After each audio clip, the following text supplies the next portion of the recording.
This week's episode of the Co-Optional Podcast is proudly sponsored by Squarespace. Get 10% off your first order at squarespace.com/cooptional. Create your own professional-looking website with no prior knowledge required at squarespace.com/cooptional.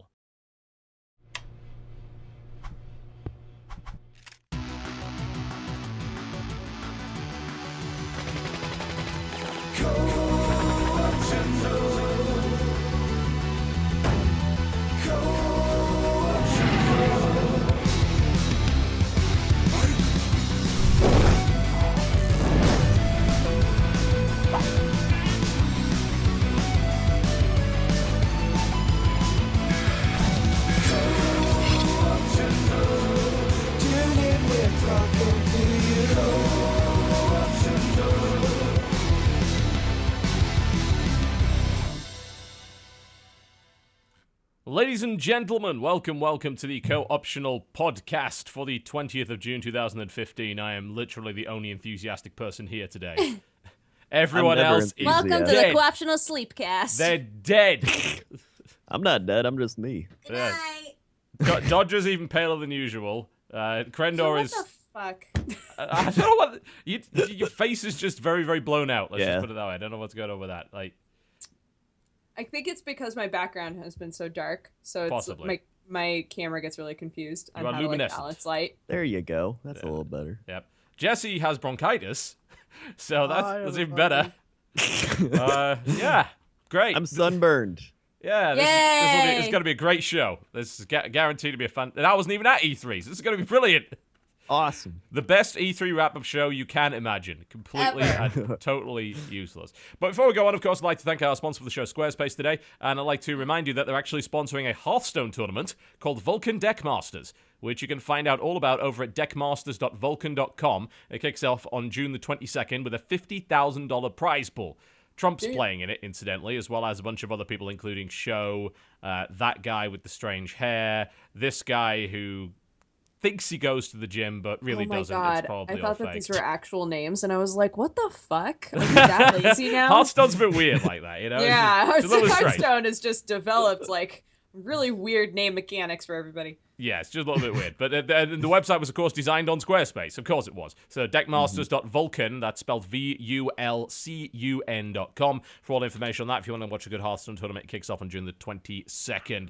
And we'll be playing every Monday, Tuesday, and Friday until July the 17th. And the schedule is available on the website. All right, welcome to the Co-Optional Podcast. We do occasionally talk about video games. Oh, who to start with? Oh, God. We need dwarf names for you. Misery, dull, and dying. There you go. That'll do the job. Am I dull or No, or that's Misery? Crendor. That's Crendor. Yeah, I'm dull. You're Misery. Yeah. There you go. Misery, welcome to the show. Hey. Okay. That was the best you could go with. All right, fair enough. Oh, Dull! are we doing, like, legit intros right now? No. Well, we could. I mean, a we bit. don't have to. Hi, I was at Hello. E3 for one day. Really? Only one? Yep. He was. What I was only it? wanted to be there for one day. I don't actually blame you that much for that. It's gotten to the point, especially with an event like E3, where, like, one day and you're just wiped forever. Yeah. I was like, I'm going to spend one day on the floor, try to hit everything that I'm interested in, maybe get surprised by a couple of cool things, and then peace out. Get the hell out of there. So you're saying you saw two things. I saw a few stuffs. Three things. I saw a few stuffs. I was told lines were a problem, and Three things. especially if you were trying to beat Walmart there, then you were screwed. Yeah. Oh, Walmart I mean, Gaming. HP also works. HP? Wow. Yeah, they cut me in line Yep. several times. And now Or I learned Adam HP is Sessler. still a thing. Adam Sessler cut all the lines. Oh, of course he did. Yep. I mean, the worst lines were for VR, for sure. Yeah, that's I didn't no big get to do surprise. any VR stuff, but I heard so many stories from all of my friends who were dedicated enough to stand in those lines. I don't Okay. know, did Crendor or Jesse, did either of you get to do, like, HoloLens or Morpheus or anything? That was the first thing Yep. we did. Oh, That's so the jello. first thing we did was All right. HoloLens. Well, I guess we can Yep. talk about that just a little bit later on, and we're going to be going through pretty much everything today. Everything you guys played, we'll go through all the major conferences and all that kind of thing. Save you the trouble of watching that bollocks, because it's a lot of guff. Let me put it that yeah. way. Crendor, welcome to the but show. Oh, sorry, Dodger. No, it's fine. Okay. Welcome to the show. Ignore Hey. that happened. Dodger, you Thanks. are not here now. Crendor, welcome to the show. Yes. I am Crendor, also known as Dull. I am here again. Persistently. I am here a lot. Yep. Like Jesse always says, I'm the herpes, and I accept it. Can't get rid Keeps of coming back. Just keep coming back. Yeah. Well, we needed someone who had actually been to E3, and like Yeah. that kind of did narrow it down just a little bit. So That was all made 3 sense. days. Yep. All 3 days I was there. I have all the experience, far more than Dodger, and That's true. you know, that's my Jesse, intro. your impending Yes. death is on the cards. Hi, Welcome I'm to the show. Death. Destroyer of worlds. I also went to E3 and progressively got better until I got worse. Right. And now I am a mess. So No, it's okay. there's Equivalent exchange. They made you sicker, and then you got verified on Twitter. No, yeah. you got. So how the fuck did you get verified on Twitter and I haven't been? What the Well, hell? to be fair, out of all of us, Jesse's the only one who actually has his for reals name on there. Is that Isn't he? why? Is that really the reason? That helps. It helps a lot. Yeah. So if I because- tell my So guy to go that- change my thing to is it like the username or is it like Tell just the that to name Cinnamon above it? Toast Ken Yeah, or Cry, Kenpai the Senpai, fuck or yourselves. a million Yeah, other other names. people got it without their Everybody name, so it's thought just- I was being so mean because like It's ridiculous bullshit random So nonsense, salty. isn't It it? really is. I know, Jesse tweeted being like, "Hey, I got verified," and I just wrote back, "Fuck yourself," in all caps. I don't even And know why we everybody was like, care so much "Whoa, about this. Dodger." Like I really don't. I care. I want to be able to stalk celebrities and have their I phones be know. like, somebody with a check mark is stalking you, and have Yeah, them be that's like, all I "Who's want. that?" Oh, I it's, wanna let you know. It's a I super want to. It weirdo. updates your iPhone app. It's pretty great, guys. Oh God my damn God. it! There's a I filter want now. it. There's a filter for only other checkmark people. What? Shit. It's so silly. That's the only That- reason I want it too. That sounds incredible. Like I could ignore the entire world if I get that Yeah. feature. Literally all of us. Gimme. Except Jesse. You'll only hear from Jesse. I hope you're Oh ready for no. that life. Oh, okay, all right. Suddenly I don't want it anymore. Just It's verification on Twitter is so weird. Like it's been such this weird arcane process. You go to the website, you look at the FAQ. It's like, how do you get verified? You don't. It's like we just Yeah. randomly choose people. Like okay, so Then, like, fantastic. even when like Maker and stuff, like big studios, like, hey, verify these people. They're like our network Like, talent. eh. They're just like, man.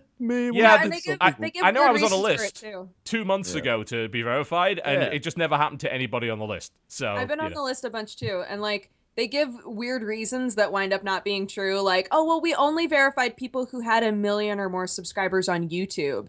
I'm like, And then that's that ends not up not being true. because Yeah. you verified these people and they don't. Whatever. Twitter, whatever. I'll beat you one day. Twitter is So silly. salty. So salty. You know. Oh So- dear. Oh dear. Yeah, I mean, as people point out, there's like people with 9,000 followers that got verified. It's such a weird process. Anyway, Yeah. it also doesn't matter at all, like in any way. But They does. choose people who are important to Maybe the it cultural does. narrative. They choose The people who are important to cultural cultural narrative. All right, okay, that I'm sounds like there. a bollocks I term have if a I've ever heard Boba one. figurine. I I count. want wait, guys. I want to show you how important I am to the cultural narrative here, really Okay. quickly. So I got an email this last week from MSNBC. I'm that Oh yeah. And it was, hey, we want to invite you on an MSNBC show. Oh Talk god, about internet privacy. I swear to God. that is a And very this- bad idea, by the way. Wait, are you ready for this? This is the best part.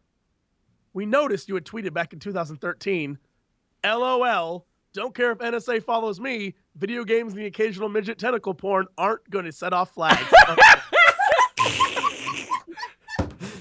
It's true. I read it. I That's what it wonder says. if this is some kind of ambush. I actually got invited on MSNBC ages ago to like, hey, you want to come talk about gaming? No. Oh my Stay God, the no. fuck away from me. I'm No way. culturally important now, guys. I'm so sorry. I'm in the ethos. I'm out there. What can I say? Oh god, our culture is doomed, dude. Sure. Welcome to the Co-optional Podcast. We do occasionally talk about video games. We're talking about E3. So let's start. Right, okay, so here's how we're going to roll the show. We're going to start by talking about the stuff that you guys got to see at E3, and we'll go around the room talking about that. And then we'll get onto the conferences and all the major announcements, and we'll chew through that for the next couple of hours, and then that'll be the show, I imagine. So that sounds good. Let's do that. All right, so who to start with? Well, Crendor was on the floor the most, and he's also the one that seems the least Lies. sick right now. No. I, sick as a dog, was on the floor the most. All right, Like, we'll start with illness- Jesse. Okay, talk for the next 20 minutes. Fuck Go. Crendor. He went off and like ate food and had fun. I was running around like a psychopath. I wonder if that's what made your disease worse. I mean, I wonder if that might be a Oh, possibility. Every aware. single convention, by the way, every convention, Jesse's like, you know what? I think next time I'm just gonna walk around and enjoy it. I'm not gonna make any. You don't do that at E3. You can't enjoy E3. That's not what E3 is for. It sucks every the life out of convention, you. Jesse winds up just only being in meetings. Yeah. I'm like, I just You're a liar, followed you're a him big to ol' his liar. meetings. That's all. Here's the thing, though. You get some really cool. Like the last thing I saw, the last day, was got hands-on with Deus Ex, and it was so fucking cool. oh, nice. It was so cool. So Let's I'll start with start that there then. because I had the most fun. So it was. They showed you an intro bit where it was a video that was sort of like a cutscene where you're getting off a train somewhere in the middle of Europe, and you are going through all these checkpoints, and it's 2 years after the last game. Yeah. And because last game, all the spoilers, all the like robot people, the augments go fucking nuts. They're put into ghettos. And so your mission is you have to go into this ghetto, find this guy who's the leader of this augment right movement, and you have to bring him back with you. And so the mission, it didn't give you a lot of story, but it just, this is the basic mission. So when you go through the ghetto, it's now very high. So they've increased the height of where you can move around. So you have much more places you can go. So you can sneak through apartment buildings, you can sneak through air ducts, you can sneak through all these places. And I was the only person in this room not like sneak. Everyone else is just murdering everything else. And Oh. so by the time you It's get kind to of the defeating the guy, point of Deus Ex, that is. yeah, they're just killing everyone, getting to the boss. So when you get to the guy, and I'm sneaking through air ducts and shit. So by the time you get to the guy's like, I don't want to come with you. Screw you, Jensen. I have a mission. And apparently, and I didn't see anyone else's screen, but apparently what happens is with them, if you murder everyone, he's like, why would I come with you? And Jensen's like, you're a pacifist. And if you want to prove you're a pacifist, you'll come with me and you'll speak to the people. And he's like, you killed all my people. You're a fucking hypocrite, Jensen. And he just kills himself, right? That sounds really similar to the first mission in the original Deus Ex, actually. The way that the guy at the top of the Statue of Liberty reacted to you if you were a murderous psychopath. Yeah, and with me, he was like, all right, yeah, no, you didn't. I knocked one dude out. And he was like, all right, yeah, no, you're pretty cool. I can see you're one of us. I'll go with you. And everyone around me is like, how did you do that? It's called Like, Deus well, Ex, you idiots. It's got choices. Yeah, I've played this game before, so yeah, it was a lot of fun. It was really cool. And I didn't get to see a lot, but the stuff we did get to see looks better, plays better. The cover mechanics are a little bit better than they were before. I can't say that they're way better, but I think they're better than it was before. Mhm. And story-wise, I have no clue what's happening in it, but it was fun. I was like, I love you so much. And then right before that, since we're on talking about yesterday, I saw Masters of Orion, the reboot. The new one, yes. Yeah, and I didn't expect to see it because I went to Wargaming and they were going to talk. I was there to see World of Warships because I'm super excited for that game. And they popped in. The guy popped in. And was like, I'm going to talk to you about Masters of Orion. I might have been out of the room of all the people there. I might have been the only person who was actively like, everyone else was just waiting for World of whatever. And this guy was eventually just talking directly at me. And so I was just like, tell me about this game. It's real. I think they changed Master of Orion. It's less 4X-y, more civilization-y. Like all the That doesn't sound good. all the characters, like even the screens, when you talk to them are very civilization-y. You have sort of a guy who helps you in each species. The way the worlds work, you still move like your people from production to farming to science. Like you can still move them between the things. Like you have little meeples you can move, and you can create your fleets and you can travel around. It's like a weird hybrid of the two. So, I love Civilization, so I'm not going to complain at all. It looked really cool. I was the only effing person who was actually interested in the room. I was like, I love you. So it's we'll see what really happens. depressing to me that I assume some of these people in the room are pressers that they wouldn't know about Master of Frickin' Orion. Come on. When, It was weird. When did you start gaming exactly? I mean, they might have known, just might have not cared because Just it was weird to didn't care. have, Yeah. this strategy game where they were showing off World of Tanks for Xbox One and World of Warships. So I'm maybe those surprised people anyone came would for show that. up to go and look at World of Tanks. It's I like, know. this game has been out for years. Who cares? There was, apparently the kids were all excited, but I think the big thing that Crendor and I did the very first day was we went and did the Halo experience. The Halo experience. Okay. Was It was there like a cool. little ride you got in a mine cart and just rode around the Halo experience? Is that I what it- mean, pretty much. Okay. Pretty much. It was, you got to wear the HoloLens, and so you would go in and they measured your eyes to see how far apart your eyes were, and then you walked into what was basically a battleship, like some cruiser Yeah, from spaceship. Halo, Yeah. and you went to this Spartan briefing room, and so you would sit down in these chairs, and then they'd come and they'd put this headset on you, and there was no wires, no giant battery packs. It was kind of cool. And really impressive. And then so they'd point you at a wall and they'd be like, do you see the dots? We're going to calibrate it. Mhm. And then you would start to see little things appear. And they'd be like, all right, you're good to go. Go and turn and walk down the hallway. So when you stood up, you turn, you look down the hallway, and like waypoints would appear in your like line of sight. Right. And they'd be like blinking. And so you'd start to follow them. And of course, I was fucking blown away. I was like, holy shit. And so you walk down the hallway, and then you turn, and now you're seeing drop ships and carriers like in the hangar bay, but only through your glasses. And then you go to this briefing room table, and then like Spartan Jennifer Hale pops up and starts talking to you and runs down the map you're about to do. It was really, really cool. And then they took it off, and they're like, go play Halo. And they're like, oh, Everyone Halo. was like, yeah. But it was really cool. The technology was awesome. It's totally a gimmick. I don't know what the Yeah, fuck I it's was gonna be about used to for. ask you what, and I've been trying to figure this one out for myself, exactly what functionality it would have that's kind of useful to a core gamer on a regular basis, and I'm not really coming up with too many. I don't know. I also think if it's calibrated poorly, the box of which you see stuff in your line of sight is out of whack. So some people had really tiny boxes. Some people had like abnormally weird boxes. Like, yeah. So there's a lot of problems with it too. I think I was lucky that I had like, they set it up. Crendor and I were the first people to go on Yeah. Thursday or no, Tuesday. Sorry. Tuesday. Yeah, we were the first people to go ever. So they were like on the game then. But I imagine as the thing went on, they were just like, get them through. So, yeah, it worked.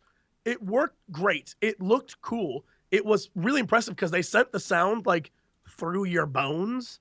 Yeah, Oh, we're it's no- one of that's what those, everybody. yeah. Sam was Yeah. telling me about that. That like, yeah, they send sound through your temples instead of putting Yeah. anything in your It ears, is and I was cool. like, You can do what? Yeah, so it was literally just a headset, no headphones, no nothing, and it was just around your eyes, and they had like a little thing that like went the other way that sort of strapped onto it held it in place.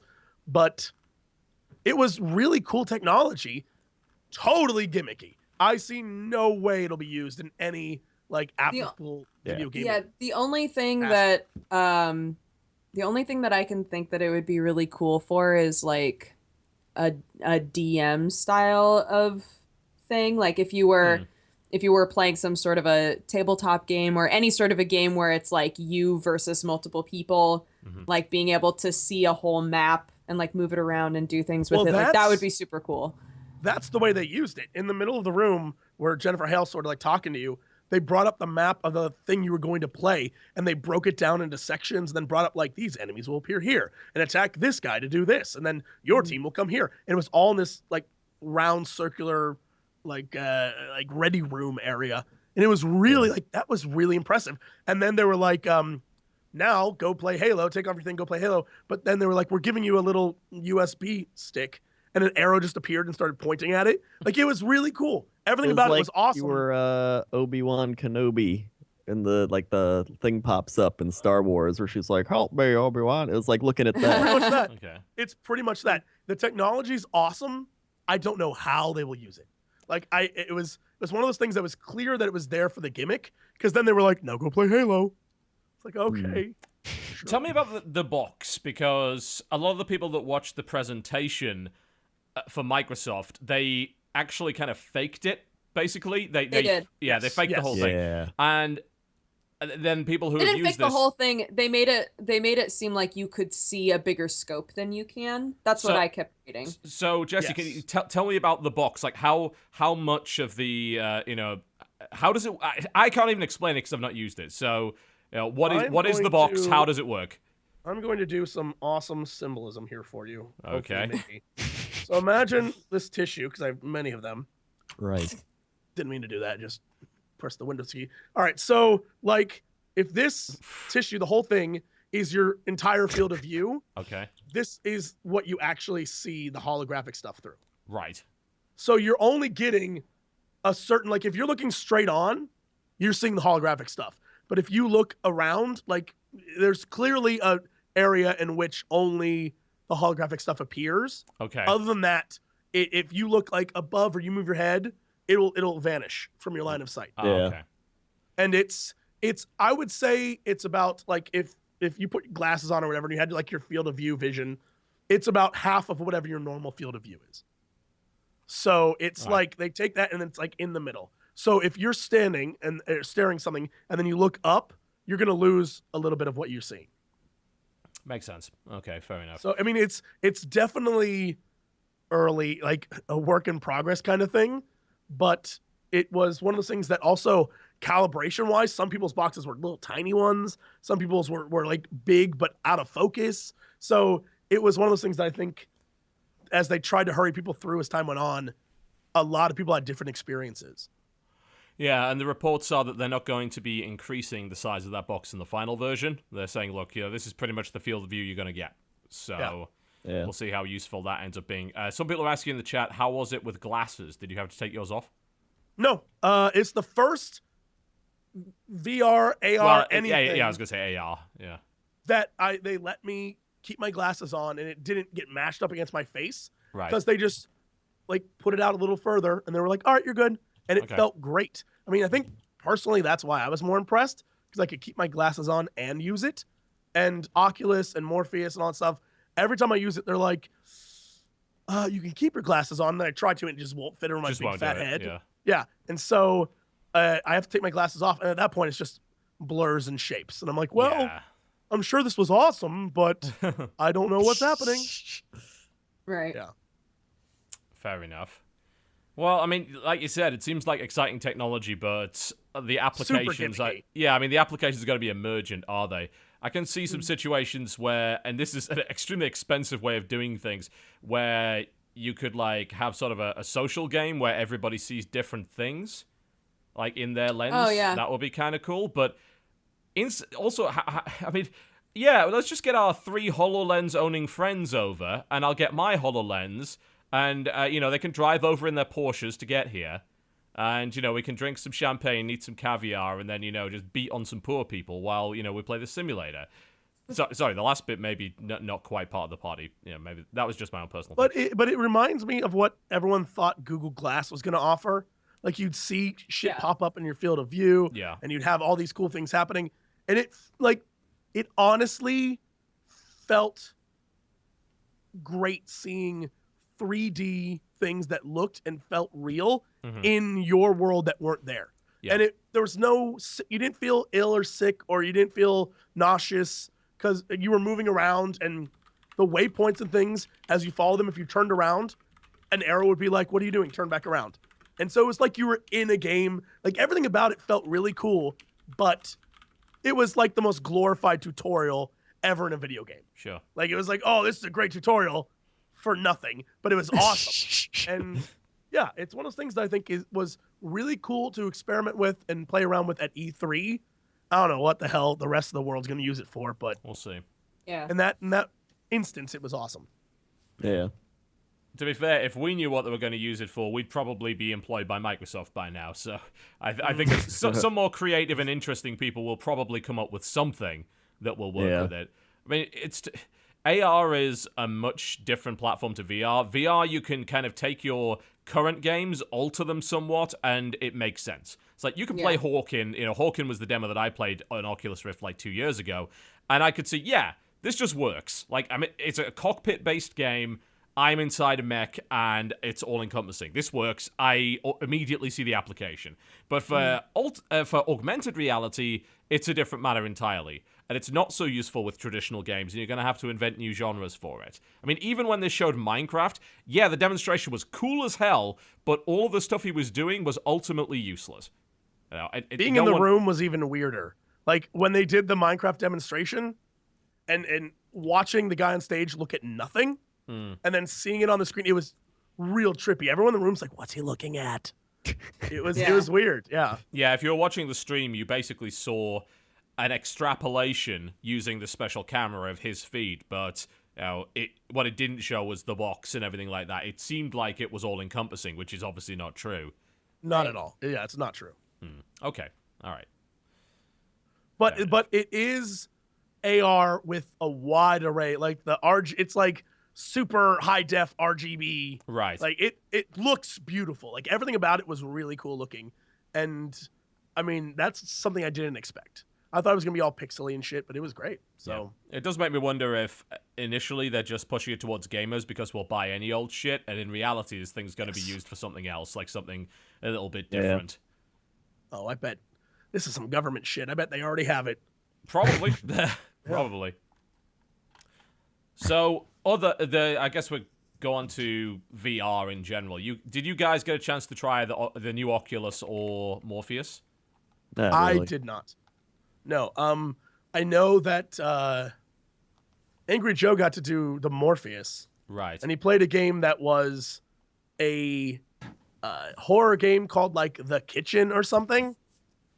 And he was talking about how it was like really next level scary and how it felt I imagine it would be. Yeah.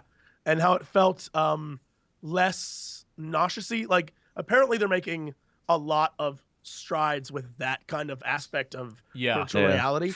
That but disconnect between the eyes and the brain. Yeah. Yeah. Which I mean, the last time I used it, which admittedly was like a year and a half ago, I had exactly that problem. So and I think everyone at some extent does. Like most people who use virtual reality headgear at some point while playing are immediately like, oh, I don't feel right. That's not Yeah. But the one thing that I took away from the show, because there was a lot of stuff there. There was, those things where you move around in virtual reality. There were things where you sit down in virtual reality. There were all these different things there. The one crazy thing that I think I took away from all of it after talking with people, every other company but Oculus Rift seemed to impress people. The very first people, most people were like, they're doing some okay things, I guess. But no one was like really hyped about it. Like Oculus Rift still had a line, and it was a crazy line. But afterwards, when talking with people, it was the least discussed. Everyone was talking about Morpheus and HoloLens and all these other things. The one that I've heard the most about is Morpheus. Like, people were really impressed with Morpheus. Which is surprising, really, because Morpheus is obviously relying on a PlayStation 4, and the assumptions being that in order to make VR really good, you're going to have to get a pretty powerful PC. But they're suggesting that apparently it's going to work okay on a console. Well, I think because most of the show pieces they have for Morpheus are really short, that they make them very graphically beautiful and really intense. A lot and of so your choices when you went to Morpheus were like the deep one with the shark that I freaking hate, the one that Joe played, which was a horror game. Yeah, and the car heist one. Yeah, and so they had these ones that were really intense, really beautiful, but very short. And so I think everyone walked away with the opinion like, holy shit, they look great. But it's also because they were short and they could cram. It's kind of like PT. You can make it look beautiful because there's not much to it. Yes. Yeah, that's true. So, I think the only game that we did see during the Sony presentation that was using that was called Rigs, which was like a 3v3 mech game. And I mean, it didn't look impressive graphically. I mean, not that I really care too much, but I imagine there's going to have to be some sacrifices made in order to make games run on that platform using Morpheus. Yeah. I mean, I don't know. I think everyone there was willing to accept that. Sure. Like it seemed like walking away, everyone was like, Morpheus killed it. Morpheus is going to destroy everything. And I was like, all right. I'm still not playing that damn shark game, but I'm glad everyone agrees with like, I think that's the big consensus. Morpheus was like the dominant one there. Everyone was really impressed by what they had. And I didn't hear anyone walk away being like, oh, did you play that Oculus game? And I think it's either we as like an industry are sort of over the hype of the Oculus. Well, so yeah, they've been showing Oculus for years now. Yeah. And so I think people are just like, all right, where's our Oculus games? And so people are just waiting for that. And Morpheus and HoloLens and everything else are the like hype things. The new now. hotness. Like, oh yeah. That might be it too. It's possible. Certainly possible. There was, I mean, VR was obviously the theme of E3 at this point. I mean, there's obviously a lot of game stuff as well. The PlayStation versus Xbox thing has really ramped up. And just to like set the bar right now for everyone watching, I think this E3 had a lot of good games. I didn't play any game where I was like, oh, but it had a lot of good games, but no bad. Like I didn't play a game where I was like, this is shit. Like every game was good. You did definitely play one that had a bit that you really hated, though. I recall you ranting we can talk about Star Wars now? Should we talk about Battlefront? Should we move on to Battlefront? Yeah. All right. Okay. I know. Did you play Star Wars? No, but everyone I've talked to was disappointed with it. Yeah. It was a very, very average game. Here's the thing. Like, I don't know if people... I recently played Battlefront 2. And... I remember, because I wanted to sort of dispel my nostalgia for that series. And that series was actually a pretty average series. Like, mechanically, those games are not that complicated. Like, you get a couple of weapons, you could get different classes if you earn enough points, you shoot at AI soldiers, complete objectives, and you occasionally get to play like a Jedi or some shit. Like, it's not very complicated. And I'm not really sure if people were expecting it to ramp up in terms of complexity with Battlefront, but it doesn't seem like it has, right? All right. Let's completely ignore the clusterfuck that was the EA booth. Leave that out of it. Crendor, don't talk about it. Like how Walmart broke in front of you. I won't talk about how I waited in line for 2 hours because 20 people from HP printers got to play before me. I'm not going to say anything. Leave it out of it. Mm-hmm. The gameplay itself was a pretty solid shooter. They didn't have squads or anything in it, but I think it was an alpha build, so I can't judge yet. But there were no squads. They assigned you the faction you got, so you couldn't choose. Mm-hmm. And the map you played was Hoth. Yeah. And so that's what I'm showing right now. Mm-hmm. Mechanically, you had blasters, but you had choices between 4 weapons. You had a sniper rifle, you had a blaster, like assault thingy-majig, but there was no ammo. It was you fired until a little meter filled up, and then it was overheats, like, right? ow, my hands. Yeah, it overheats. And you had a jetpack. You had different things you could put on your back, loadouts. Grenade you had launcher a jetpack that would, awesome. I thought the grenade launcher was cool. You had one where you could fire like 3 grenades from your gun. It was pretty solid ground combat. Where it falls apart is all the other things. AT-AT is totally on rails, and the mechanics it's like super easy. It's like you're just pressing a button, waiting, pressing a button, wait. Like if you want to just sleep through a game, enjoy that shit. If you're playing on the Rebels, which I played, it was X-Wing. You had an X-Wing, and you had the whatever the speeder is that was on Hoth. The snow speeder, yeah. And so the map was not big enough for flying craft, just to start with. Yeah. So you would always have to be making turns to go do anything. By the time you did a full turn and got back for a bombing run or to strafe, you maybe get off 3 or 4 shots before you had to fly back up because the hit detection was so fucking out of whack that you'd hit nothing and explode. And it would be like, you committed suicide. It's like, wait, what did I hit? And there was like nothing there. And there was one time I went through a canyon and I'm flying through like strafing these Imperial guys running through the canyon and my ship just explodes. I'm dead center. And I thought I got shot down. No, I just suicide. I hit a wall or something. Yeah, there was lots of invisible walls because I like got on a cliff and I was like, yeah, this is a good spot. And I was shooting and it was just hitting like rocks in front of me. And I was like, there are no rocks. I don't get it. It was really, oh God, guys. And when it comes to the actual mechanics of flying, your options with the controller were left thumbstick has one purpose. It controls your firepower to speed ratio. Left thumbstick controls everything else. So it controls everything else about the ship. The triggers, one trigger is your lasers, and then you can switch to putting shields on or firing the missiles. The tow rope thingy? Well, in the X-wing it's missiles. Oh yeah. In the speeder, it's an entirely different thing. So with that said, it was really, really simplified, dumbed down version of Battlefield flying. And so already it's like, oh boy, here we go. Then in the speeder, when you're in the speeder, you are, you have to go around and, rope the AT-ATs. But while you're doing the roping, it's not based on you flying around it. It's based on a mini game that pops up where you have to keep a bar in the middle. And it's like, keep this bar in the middle.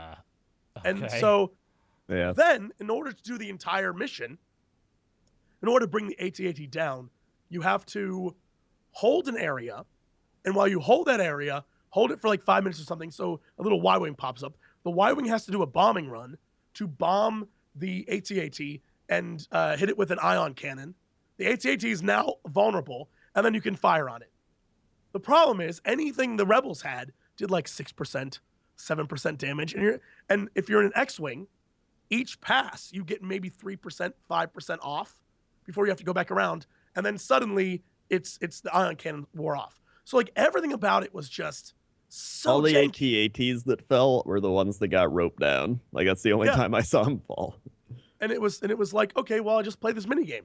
But flying was so silly, like you needed to fly in order to win. But in order to fly, you needed to know where invisible walls were on a really tiny map. And it was just... You had to get buffs. Like, you don't just say, like, I want to be a pilot. You have to, like, go get a buff and hope that buff is a flying buff and then get it, or then, like, go to the little thing. It was, like, confusing. I was like, yeah, wait, they're little, like, on the map. There are little coins that flicker around. And sometimes they give you, like, grenades. Sometimes they give you special abilities. And sometimes it's like, now you can fly. It's like, oh, my God. So it's a weird game that's like half of it you're like, this is kind of cool, and the other half you're like, I don't ever want to do this again. I feel like I'd have more fun if it was on PC instead of using the controller there too. And here's the thing. Everyone that I told this to, because I played this day one, and everyone I told this to is just like chat, like, it's alpha, bro. It's, they'll fix it, they'll do this. Joe went to play it. Crendor went to play it. Everyone else who was with me went to play it later in the week. And every single one came back like, holy shit, that flying was so bad. And it's like hard to explain how awful it is. Like it feels like it's on ice skates or something. Like ice skates in the air. It doesn't feel like you're getting control of it. It just doesn't feel right. Yeah, it feels like it's something they added in because people were bitching there was no flying stuff. Yeah. It feels weird. Did either of you play Star Fox? No, I wanted to, but they were like, oh, the line's long and we can't do the media thing. It was like, I watched people play it, though. Dude, Star Fox is the most confusing shit in the world. I guess it's been I've heard some pretty bad things about that, actually. Yeah, it's like 30% of the people who play it are like, no, it's pretty intuitive. I'm cool with it. And then everybody else is like, what the fuck? So it's like it's basically... I'm only bringing this up because talking about janky flying because holy shit, janky flying. So the new Star Fox game, it's basically exactly like Star Fox 64 except it looks a lot better. You start off your levels on rails and then you go into free flying for boss fights and things like that. You're muted. All the levels are on rails. Thank God you can hear me through the damn wall. All the levels are on rails. I know. So you control your ship on the, like, with your doogles up on the main screen, right? Like normal. But then they're still trying to figure out how to make motion controls work, man. On the gamepad screen is your, what do they call that? You're like, I want to shoot this thing. Like the targeting aim reticule? sight, the sight. Reticule. Yeah. Oh. Yeah.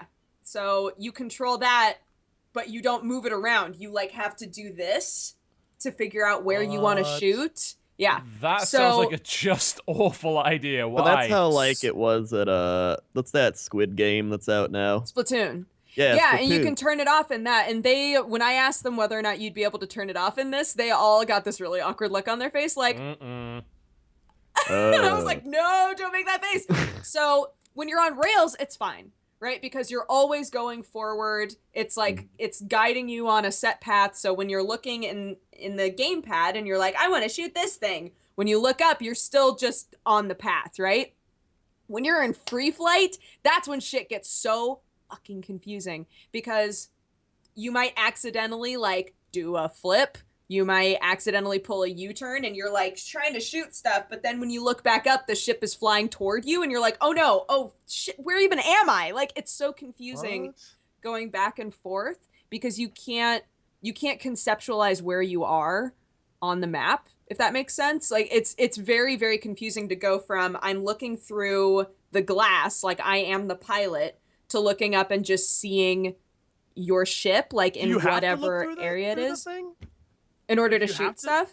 Yeah, you don't have to look, but if you try to just wing it, it won't work. Like there's like a little gap in the level that I played. There was a little gap in the ship that I had to fly into, and on the gamepad, I was going right for it, but then I looked up and I wasn't in line with the hole at all. And I was like, oh no, and like moved myself. And she was like, no, you were right, because in the gamepad, like through the screen, you were aiming for it. And I was like, but up there I wasn't. Like, that's so confusing. Like, it doesn't match up very well. So that I don't sounds know. much worse than the Battlefront flying. That sounds Holy that shit. sounds like they're being different for different sake. It's like, look, we got this controller with the screen. We've got to use it somehow. Yeah, It's like, could you not? We didn't have to do it in bloody Star Fox 64. We were Yeah, just it was fine really with one frustrating screen. for me, because literally, like, all I wanted out of a new Star Fox game was like a better looking version of Star Fox 64, and that's what they gave me to an extent. And then, so I'm really, really hoping that you can turn the motion controls off. I would be really surprised if they didn't let you do that. Yeah. But and it might be just like with Splatoon. Everybody turned off motion controls with Splatoon at first, and some people turned it back on and were like, no, I figured this out. Right? I figured it out. It actually works really well for me. And I'm sure for like that 30% of people who played it with motion controls and were like, oh yeah, no, I totally get it. Like, I look down, I shoot a thing, I look back up, it's all totally fine. I just couldn't do that. Like, it was a 20-minute demo, and at the end of the 20 minutes, I was like, I mean, I killed the thing, but I don't feel like I really understood the controls ever, you know? So it was intuitive for some and not for everybody else, which kind of sucked. Yeah. So yeah, janky flying games all over E3. You're welcome. Yeah, apparently so. I can't tell if the jank comes from the fact that they want to make it accessible to everybody, so they either dumb it down or they try to make it like, we're gonna make this real life flying, and it becomes too difficult. Like, I can't tell where the balance is there, but it drove me crazy. It drove me nuts. I was like, can't do it. Yeah. Oh well then. I think the surprise was Cuphead. Definitely. You were surprised by Cuphead? I mean, we saw Cuphead last year, and it looked amazing then. The art wasn't surprising. I don't remember. I don't remember Cuphead at all. Until, I do. Like, as soon as I saw that thing, I'm like, holy shit, this looks incredible. For me, the question was, okay, we're finally going to be able to play it. Are the controls going to be really tight? Because if they're not, then this game is going to be a shit show. And the controls were great, I thought. Sorry, Jesse. They had to be. They had to be tight. Crendor and I went to an Xbox booth tour thing, and we ended up upstairs in like the private area. Which, by the way, we got booted out for Kanye West. Yeah, thanks, Kanye. Yep. Everybody was losing it over Kanye. Like, so many booths at the same time were like, Kanye's coming. Yeah, we just didn't care. We were sitting there playing Cuphead, and everyone runs like, oh, Kanye West is coming up here, and we're like, yo, dude can just play with us if he wants. We got a spot on the couch, and they were like, get out of here. But yeah, Cuphead's controls, I think Crendor can attest this, are really fluid and they're really spot on, because there's one map where you have to fight a potato. The potato spits, he goes rock, rock, rock, worm. Like, he spits these, and you have to jump over them, but the speed at which they come at you differs every time. So you have to like really quickly like button, like jump and run. And it was really, really cool. I think you can definitely tell it's an indie game, because some levels are literally like 2 bosses. Like, there's one level where it's a potato boss and then a carrot boss, yeah. and they're crazy. They're wild looking, but that was just the only level we beat. Yeah. It's very Titan Souls-esque in that way. Like they decided not to really focus a lot on creating a level. Instead, it's all just really intricate, interesting boss fights, right, which I'm totally cool with because it's all hand drawn and it looks amazing. It's very silly. There's a pirate level where the pirate uses like a cat or some shit to shoot little balls at you, and then an octopus comes up and inks the screen so that your field of view shrinks. We fought the two frogs.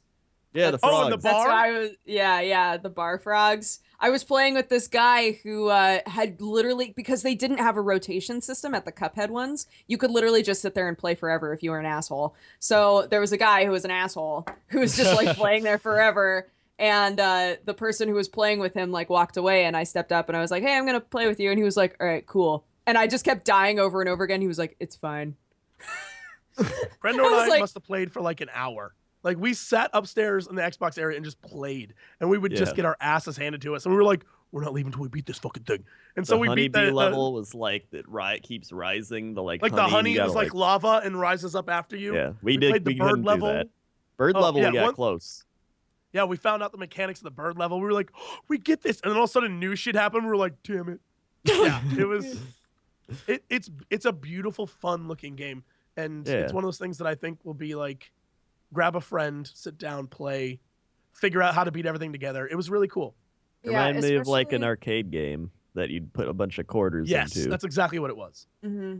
Especially since, I don't know, walking around and playing some indie games that I hadn't heard of before, I was like, God, we are just in this horrible rut right now of like pixel throwback art styles. There's a lot of that. And then like earlier this morning, I was trying to figure out the term for it, but kind of like weird polygon Picasso bullshit, where it's like, we're just going to take a bunch of shapes and it looks kind of like a face. Like that's like kind of... I usually just describe it as a kind of impressionist art style, generally speaking, which I'm pretty sure is not artistically correct, but I'm going to go with it anyway. Just kind of this style where it looks like you had lots of different shapes in paper and you sort of like assembled them into different people and creatures and things, which is fine, and it's endearing and charming as an art style, but like I'm kind of over it. I think one of the major reasons that people loved Cuphead so much was because it actually stood out. Like, it looked so different, and it was a difficult game, which people really enjoy like testing themselves on, you know. So I'm excited for that game for sure. Yeah, actually, someone pointed out what's probably right, and that's most likely that these games are based a little bit on Cubism, which was their sort of abstract, more modern art style. I mean, of course, you could just use abstract as well, but I mean, I think that there was a bit of impressionism with that game Dreams that Media Molecule was showing there. Yeah. I mean, I do like the fact that they're at least trying new art styles, but like you said, it does seem like maybe it's the next one after. Yeah, we're kind of done with the retro pixel art stuff. Now we're doing this thing. Yeah. I don't... chat is wondering if you could play Doom. You couldn't play any Bethesda games. Bethesda had a booth that was... They literally just redid the press conference each day over and over and over again. Wow, that's kind of surprising. You got no hands-on. Yeah, one of the reasons... to me, the floor was not nearly as interesting as the press conferences. The press conferences, I thought, did really well. Agreed. A lot of the things that I wanted out of the press conferences, I got. New IPs happened. We got gameplay videos. Like, they gave us a lot of the things that they usually don't, and we get upset about it. And we're like, yay, they're listening, except for Square Enix, who's still, like, stuck somewhere in the 90s. I don't know. God damn it. But the man with the head and the moon face and the... that guy! Oh, my God! I was like, he's why from, that character's from Nier, which is why most people don't recognize him. That game had some weird shit going on in it. Yeah. I did appreciate the constant Kingdom Hearts trolling, though. They put that off as long as they could, and I found that hilarious. It's like, Kingdom Hearts for mobile, and everyone's like ready to riot and burn the place down. Just get out of here. But when they finally showed Kingdom Hearts... No, I was saying, when they finally showed Kingdom Hearts, it was like totally different from the last time they showed Kingdom Hearts. Like, it's one of those things where it's just like, what is happening with that game? I could not tell you. Like, I don't know. here's, I don't know, a world. Hope you didn't want more than that. Also, you can summon teacups now. All right, cool. Did it. Kingdom Hearts 3. Hope There you're was excited. a train. That's what I found very impressive. There was you ran up this wall and then you turned into a train and then you ran over things. It's like, That did wow. happen as well, yeah. Yeah, Some weird shit happening in Kingdom Hearts 3, guys. indeed. We'll probably spend like 2 hours of the show recapping press conferences and things like that. But let's sort of continue to talk about stuff that we saw on the floor. Well, we as a Blood you Bowl guys saw 2. on the floor. Okay, Blood Crendor, Bowl fine. 2. Let's. I'll Blood shut Bowl up. 2. It was so fun. It is. I was surprised to hear this because everything I've seen up to this point is like, well, they made it prettier, but it's essentially the same game. interface is so much better. It's like a billion times better. Okay, Yeah. talk to me about Blood Bowl 2 then. So I was like, all right, let's go play some Blood Bowl 2. And the dev was there, one of the devs that worked on the game. And he was like either giving a tour or he was like, or you can play against me. And I was like, oh, I'll play against you. And so Yes, don't you know who I am? Champion of the Polaris Blood Bowl League. but I was tired. He was like, oh, yeah, that's the TotalBiscuit League, right? And I was like, that's what it was. Yep, that's the one And where I so- got completely fucking destroyed. Yep. And so, like, they added a bunch of new stuff. Like, they have stadiums. But the thing with stadiums is, like, you can increase the level of the stadium. And, like, you start with level 1. And you can either get buffs that impact your team, but you can turn that off in multiplayer. So, like, you can just build a cool stadium with, like, more and more levels that looks like almost like you're progressing and getting better. So, like, the think of it campaign like mode's like focused on the Reichland Reavers sort of being complete shit and then Yeah. becoming not shit anymore, right? But think of it like fan factor almost. Like the higher fan factor you get, the bigger your stadium gets. So it's kind Yeah. of a cool way to like show off aesthetically. Okay, that's But the UI is a billion times better. For example, when you start the game and you have no idea what you're doing, you can like say, I want to move this guy here. And if you try to go through tackle zones, now it'll be like 60% chance. And then the second Gives you jump is percentages. 30% chance. Thank So fuck for that. nice. Instead of having to figure it out in your head, you Yeah. know. So it Yeah, actually I- tells you. I like ran to pick up the ball, and it was like, okay, you're gonna go through 2 tackle zones, and you're gonna need to pick up the ball. So it gave me like 3 percentages right next to the zones that you would hit, Uh-huh. and it gave you like a much better idea of what you were doing. It was really cool. Yeah, and then they had what was it? They had star players out there, but you don't actually get like you have to buy it. That's kind of like the league. They just put star players in the demo just so you can be like, look at the cool players and whatever. Yeah. But the UI was better. If you do like a what's it called? Like a block action, and it, like for example, if defender stumbles and defender down pops up, it'll show a little like cabal vision in the bottom right, and it'll show you what's gonna happen if you pick that action. So, oh, like, if that's you- nice. Yeah, Yeah, so because if they had dodge and you pick defender stumbles, like it'll show in the bottom right the guy getting like pushed back and not falling down. yeah, because it's just little quality of life things because people consistently make those mistakes. And it's the kind of mistake that you would even make in the board game, but maybe the guy on the other side would tell you, you sure you want to do that? That's pretty dumb. Yeah. Unless they're a Yeah. power gaming bastard, in which case they'd just laugh at you. But Yeah. it is good that they added that stuff in, because I've got to say, like, as functional as Blood Bowl was, the original one, holy shit, the UI. Like, Yeah. It is a pain in It's- the ass. So much better, and it does, like you were saying, it looks fantastic. I was a really lot of- impressed by the looks of the tackles. Like, although I saw in the the trailer, tackles it's like a look lot of super impact. cool. Yeah. Oh They my said- gosh, it was so yeah. funny. I played against the dev because Crendor and Sam wanted to play each other, of course. And so Yeah. I was like, oh, I'll come and I'll play. And one of the devs was like, oh, you want to play? I'll play with you. And I was like, cool. So he played Trolls, I think. And I was Oh. half elves. And I like killed his people. And he was like, how? But like that was just the luck of the dice, right? Yeah. So it was so funny, all of these like slow-mo super cool screens of like my tiny half elves just like and then the troll would just fall over dead. And he was like, come on! Like it was really satisfying. There's a lot of good like force to the way That's it it. looks. He said they really wanted presentations, so if you were like streaming it or making videos, like that did like add more fun to watching it. I've Like all got those to, little yeah, cutscenes. because I mean, when we did our league, a lot of the complaints that aside from the fact that it takes like 2 hours to do a fucking game, was that, oh god, it just doesn't look great to people watching. Like, unless you already know how Blood Bowl works, it's really hard to watch Blood Bowl. Yeah.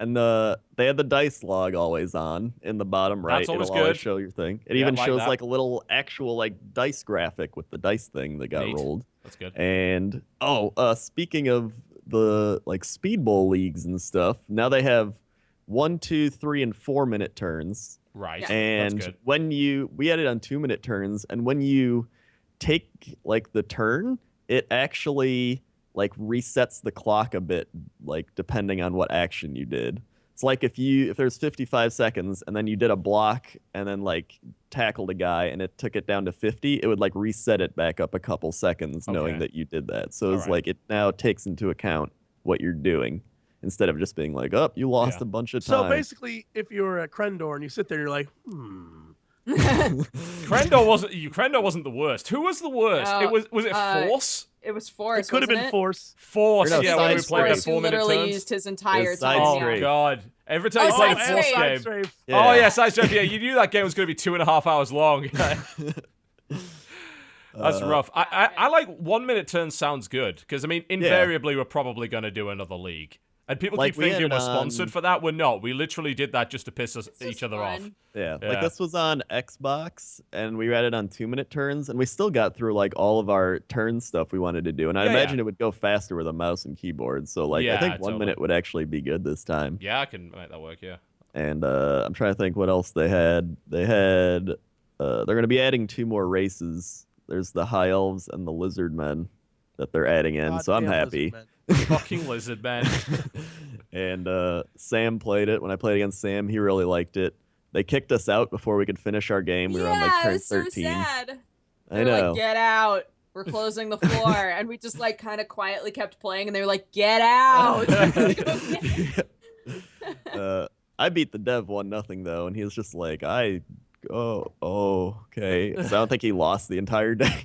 And I was just like, yeah. Well, I imagine the vast majority of people going to see that game had probably never played a game of Blood Bowl in their life. Yeah. So it's to be Like expected. Sam played, and the one female dev lady there was trying to show him, but she like was just with like Focus or Cyanide, and she like Yeah. didn't really know about Blood Bowl. Yeah. And so It's she like, understandable. That game is Yeah. difficult. so she would like run in and try to tackle a guy, and the 2 red dice would pop up, and she was like, Yeah. "This is how you tackle people." And Sam was like, "No, you wait for the white dice, and then you go for the And she was like, "Oh, yeah." And he's like, he started teaching her. I was gonna say that game does have like a 40-page rule book. You know, Yeah. there is a reason why people usually screw up Blood Bowl.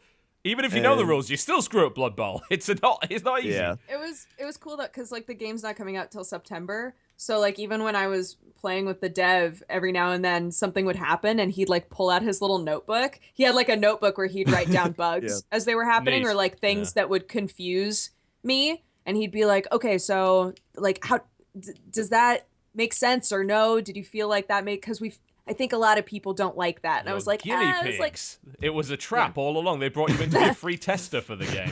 It's good that they're Yay! taking UI feedback like that, though. That's really good. You know, they can Yeah. improve the quality of life. Because, my God, the first game, it's got to be Yeah. one of the worst games for UI that I've played in a long time. Yeah, it's like a billion times better. They even Good. had like if you do blocks, like and the assist blocks happen, it'll show like who's assisting. Like it'll show a little +1 above their head, like he's assisting you with the block. So it was just a billion different UI improvements. Good, I good. was excited. That was probably my favorite Sounds thing fun. I played there, out of everything. yeah, that was absolutely one of my favorites too. Like especially as just being pleasantly surprised, you know? I was like, "Oh, we're going to play Blood Bowl 2. All right." And I walked away being like, I feel like they improved so much about that game, and I already liked the original game that I walked away being like, I'm glad that I played that. Like that was super awesome. I'm excited for that game to come out. Cool. Yeah. Love to hear it. I played a game called Sky Hill at Daedalic that was a roguelike post-apocalypse game where you are a rich dude in the penthouse of a hotel and the world ends and your job is to get from the penthouse to outside the bottom floor, 100 floors down, and live through it, right? Right. And Yeah. it was one of those moments like you guys were talking about where the devs had only been dealing with press people. So they like sat down to play this and they were like, yeah, no one's got past level 70. And I literally was just like, I got to level 43 before they had to kick me out. I was just like, yeah, guys, am I doing it? And they're like, no, Never underestimate how bad the average press guy is. Yeah, oh yeah. Oh yeah. Was it like easy or No, what it was, I think I had a lot of RNG in my side. So what you do is you're going down the stairs and there's an elevator, but you have to repair the elevator to use it to get back up to the penthouse, which has the place where you can craft and do all sorts of stuff and make new things. But as you go through each floor, there are rooms. Some rooms are locked, some aren't. They're all dark until you go into them. Sometimes random monsters appear. Sometimes there's items in there. Sometimes, you find like little lore notes. And the story changes based on what notes you find. And there's like, they said there were 1,000 different notes that make a different story every time. And what happens is, as you fight, you can level up. So you need to fight. You can't just avoid enemies all the time. Okay. So you level up, and then you can choose strength, dexterity, the usual stuff. And each one of those works with a certain type of weapon. So some weapons are strength weapons, and so you have to pick and choose based on what you find, too. So it's all very much like each time you play, it's going to be a different experience. And it was really, really, it's a fun, very simplistic game. Super simple. It's called Sky Hill, chat. And I enjoyed myself to the point where I just was so into it. There were 2 other press people with me, and they were just like, all right. And I was like, now this is a demo. And I'm just wrecking. And so there's one point where they thought I was going to die because I had 5 health left, and this giant zombie man appeared. And you can select, there's 2 fighting options. You can just auto fight, where you just click the guy and you can hit him. Or you can hit a little targeting reticule, and it lets you select where you want to hit him based on percentages. And so I was just like, and I was like, go for the head. And I just one-shot this dude. I broke his head open, and I was like, all the devs were like, oh shit. And it was yeah, it's like a really fun, very simple roguelike that I think is one of those games. I told them it's basically YouTube. This is a YouTube moneymaker. It felt like it. It felt like a game where it's crazy RNG. There's a simple story, but the story changes every time. That sounds just like a very streamable game as well. Mm-hmm. Yes, yeah. For sure. Definitely. I was like, this right here is going to make you some money. And they were like, oh, I'm like, I'm just being honest. If I can sit through 43 levels of this, I imagine people who really like those kinds of games will play it a lot. Yeah. So. Yes, absolutely. All right, let's take a break, shall we? We'll come back and we'll wrap up what you were playing on the floor, and then we'll start tackling the conferences one after another, shall we? It sounds like a good idea. Plus, give Jesse a break for his voice. Good God. Yeah. All right, you are watching the Co-Optional Podcast, and this is a word from our sponsor. We will be right back. Hi, Dodger. You look busy. TB, don't bother me right now. This is a really important job. What's the job exactly? Mugs. Mugs is not a job. It is to me. You don't understand. I have thousands of mugs and no way to properly catalog them or share them with potentially millions of people online who are totally interested in them. Okay, so 2 things. 1, have you considered therapy? 2, have you considered Squarespace? Squarespace? Tell me about Squarespace. What is that? Stop yelling! Squarespace lets you create a website for whatever you'd like. You can start a trial without even having to enter a credit card number. And if you head over to squarespace.com/cooptional, you can get 10% off your first purchase and support our podcast. Mug functionality. Okay, tell me about mug functionality. Squarespace offers unparalleled mug documenting functionality with no prior experience required. Oh my god, the mugs are coming out of the walls. There's so many here. Oh my god, there are more at the door. What do I do? I can offer you a Squarespace discount at squarespace.com/cooptional or this flamethrower. There's only one answer to that question. Die, you monsters! Die! On second thought, I think we should have stuck with Squarespace. Squarespace, create a site about something you love or despise. Get 24/7 support, enjoy a simple and powerful interface, and a site that works and scales beautifully on any device. Best of all, it's only $8 a month, and you can save 10% on your first purchase at squarespace.com/cooptional. Thanks to Squarespace for their generous support of the Co-Optional Podcast. Squarespace, build it beautiful.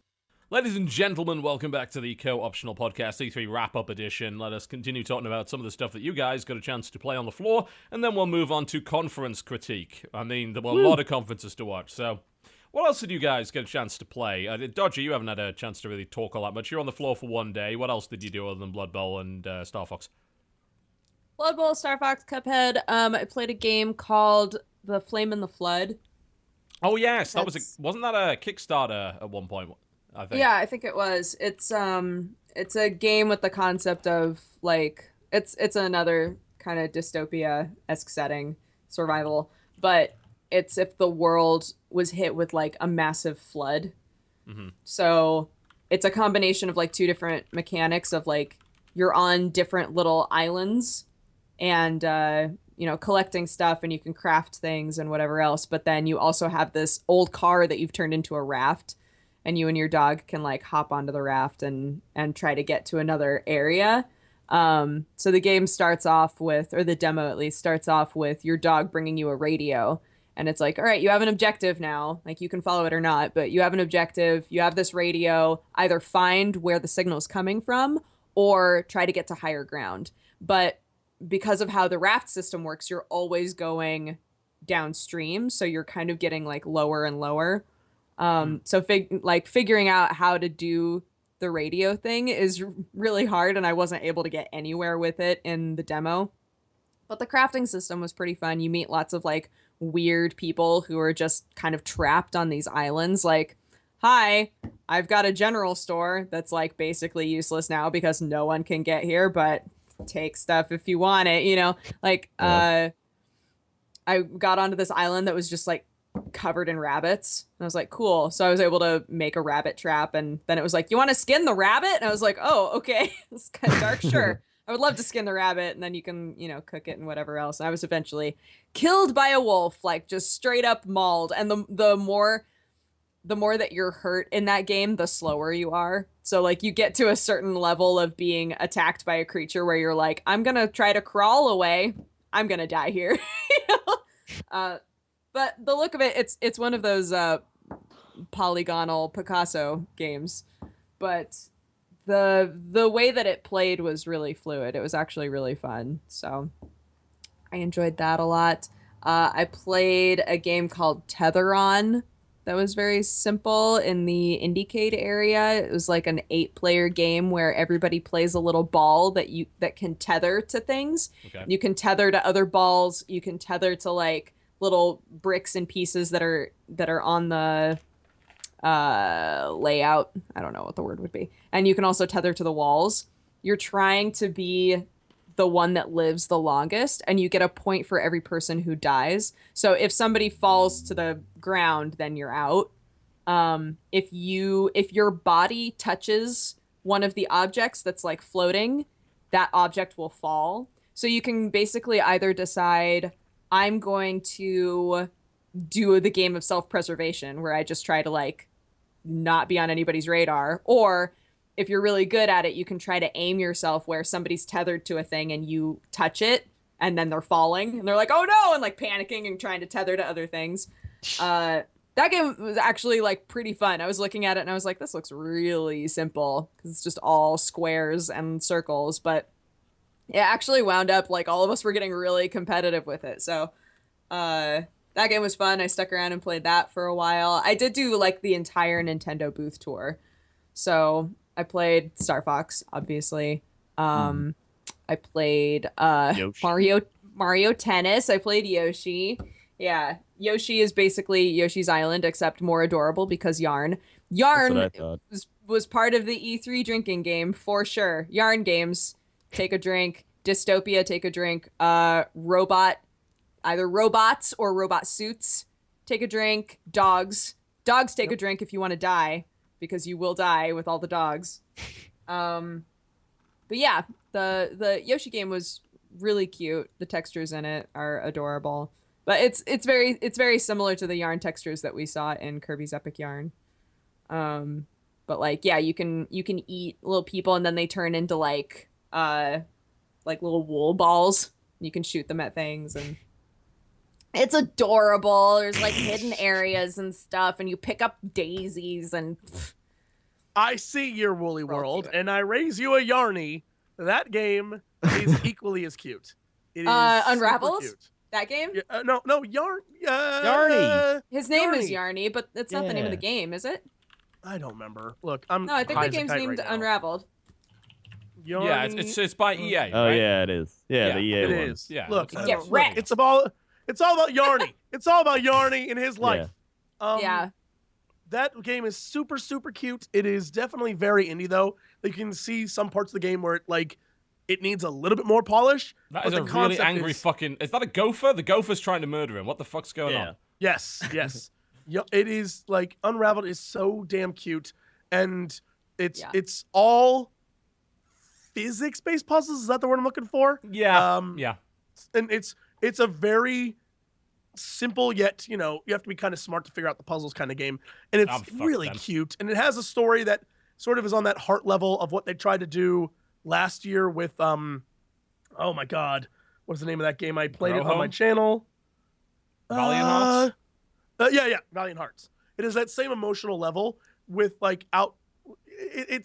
it's really a really sweet game, and so I can't wait for that to actually come out and for people to play it. The aesthetic is phenomenal. I mean, there's no doubt about that.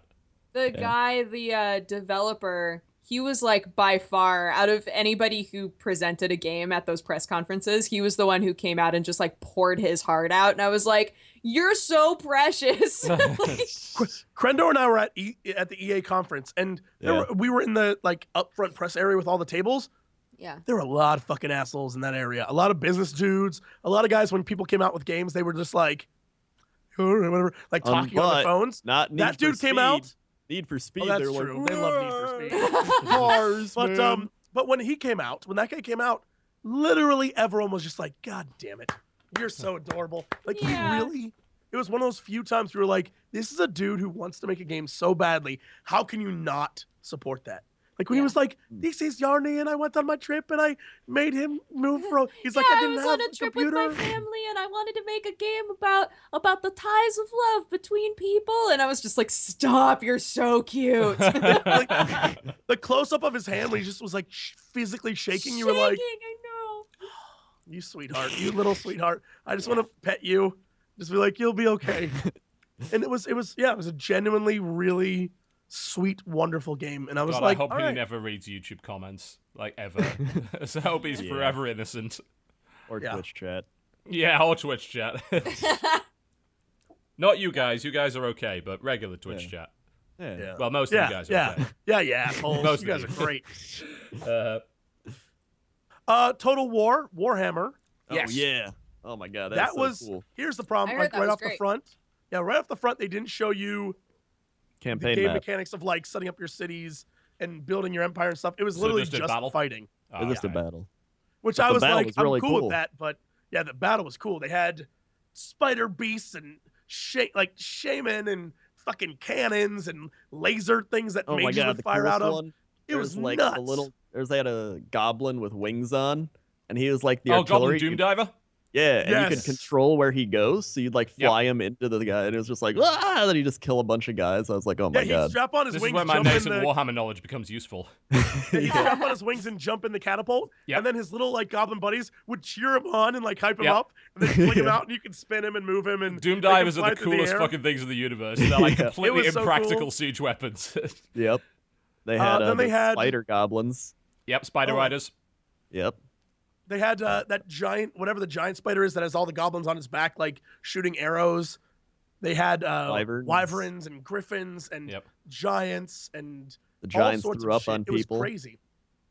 Yeah, they had different types of cavalry riders. So there were guys with guns with cavalry. There were guys with lances. There were guys with, on the human side, there were guys with axes and shit. Yep. It was legit cool. And I think the thing that I liked the most is that for once in a Total War game, the battlefield itself looked cool. It wasn't just trees and ground and rocks. It was lava and shit coming out. There were some mountains with crazy monsters looking over the edge, and it was awesome. I was like, all right, this is really cool. Mages, the shaman, the goblin or orc shaman. Please tell me they had Foot of Mork or Foot of Gork in there. They had, I don't know what it was, but one of the orc casters or a shaman caster summoned a giant ass demigod on the field who just smashed the ground and killed all these guys. That does sound like either a Gork or a Mork thing. Yeah. He had a death moon thing where he a moon came down from the sky and just irradiated the area around it.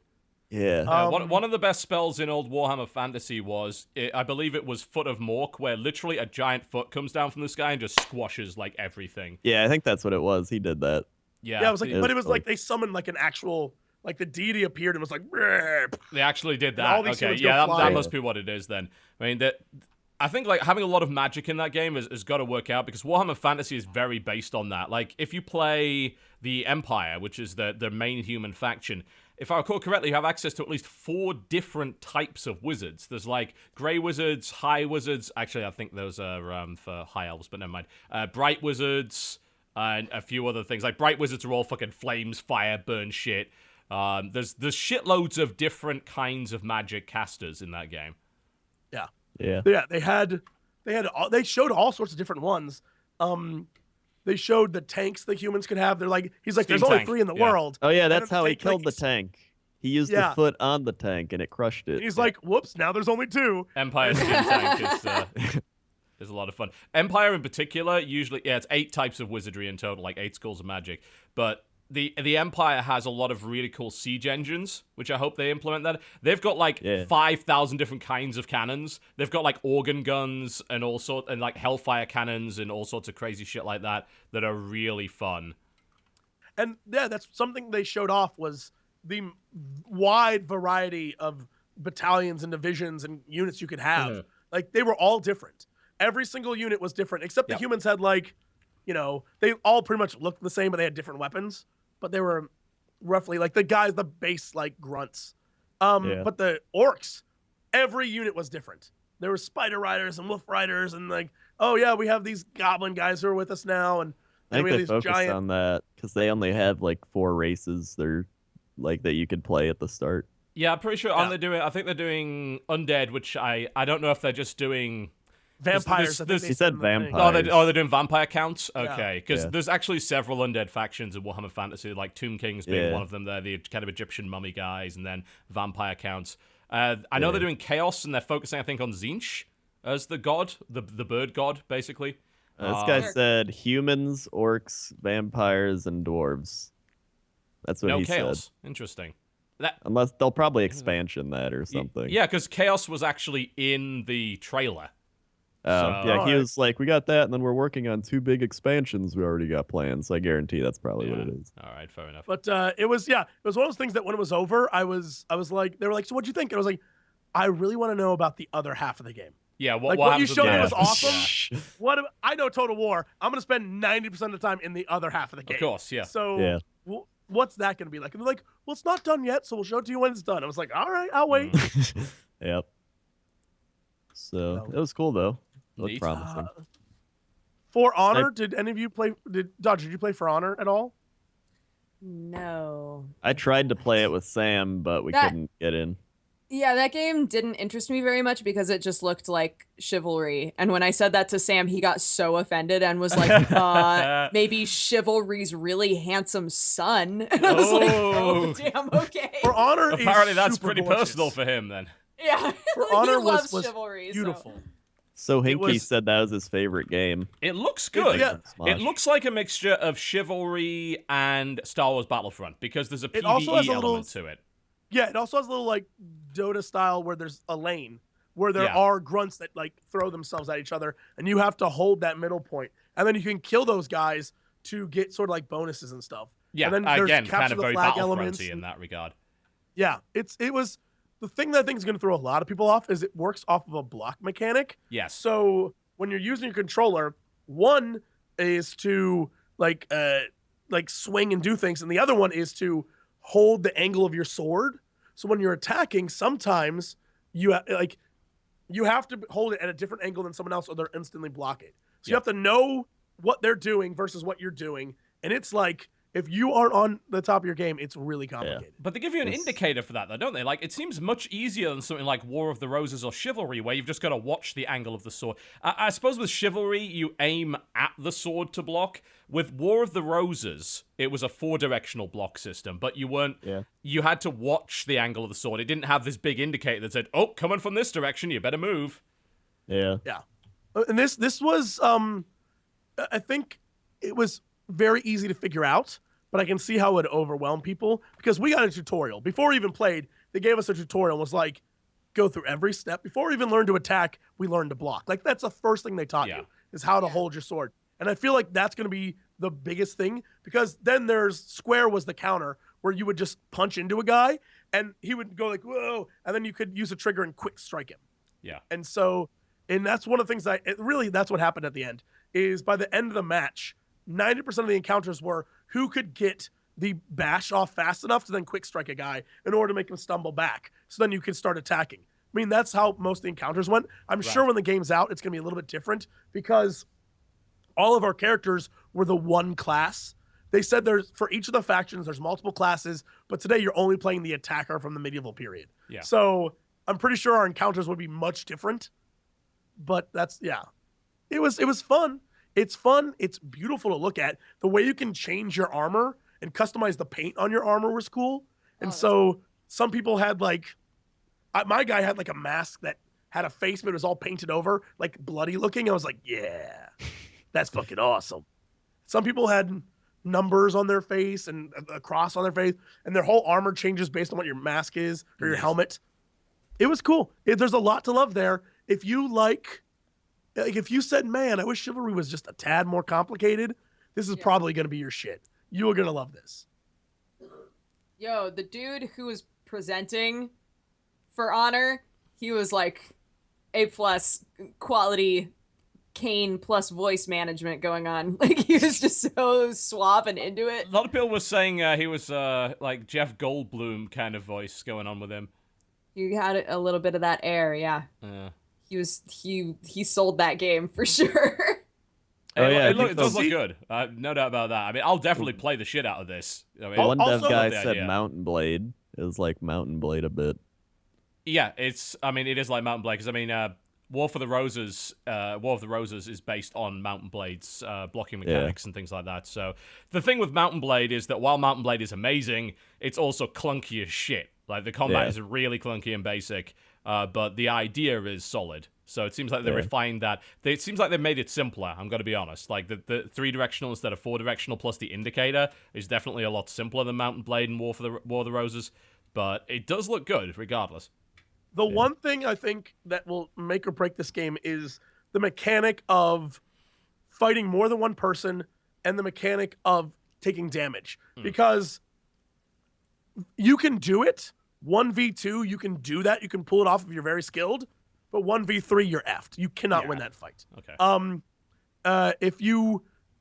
Here's a perfect example. So 1v2, I'm holding a point, and my team, I'm like, I'm going to go sneak around back. I'm going to take B. You guys fight at A in the middle. Lure them there, because the other team was going all for A, and then whenever we would take something, they just take it back. I was like, you guys fight middle. I'm going to sneak around them, take their thing. They send 2 back to me. I kill one, and I fight the other guy off, and he runs away. But because I took on 2 guys, I took a lot of damage, and the damage system works in that it slows you down, so you're bleeding and you're hurt, and you can barely fight. There wasn't a recharge that happened. So I don't know if I had to do something or I had to press, like, I had no clue. And it literally, when they just came back with 2 more guys, I was instantly dead. Because my guy was like, I wonder if it's a class thing.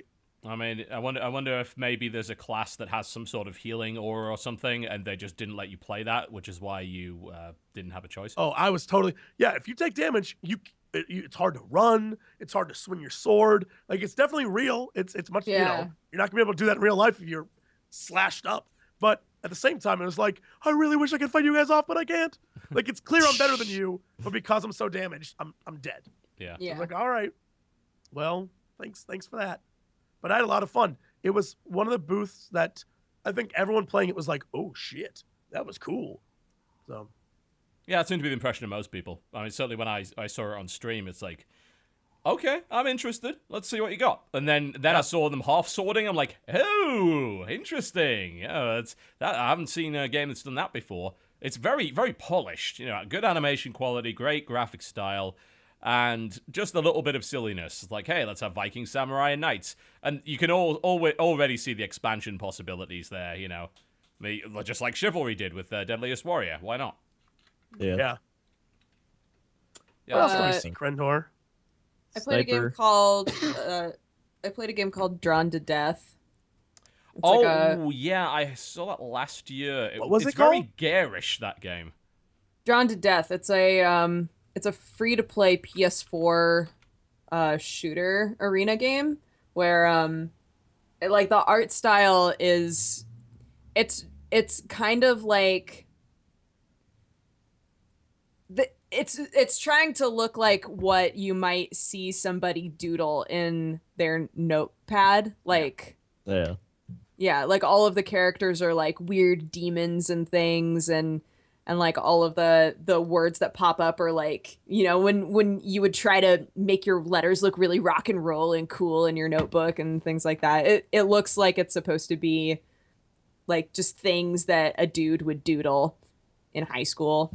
I don't know. It was fun, but like not super intuitive for me, I guess. Like you had like different abilities and things, but it would say that you needed to press a certain button to do them, but it was actually a different button, like weird stuff like that, and I wasn't sure why that was happening, but I don't know, the look of it was cool. It's all black and white except for like little splashes of color.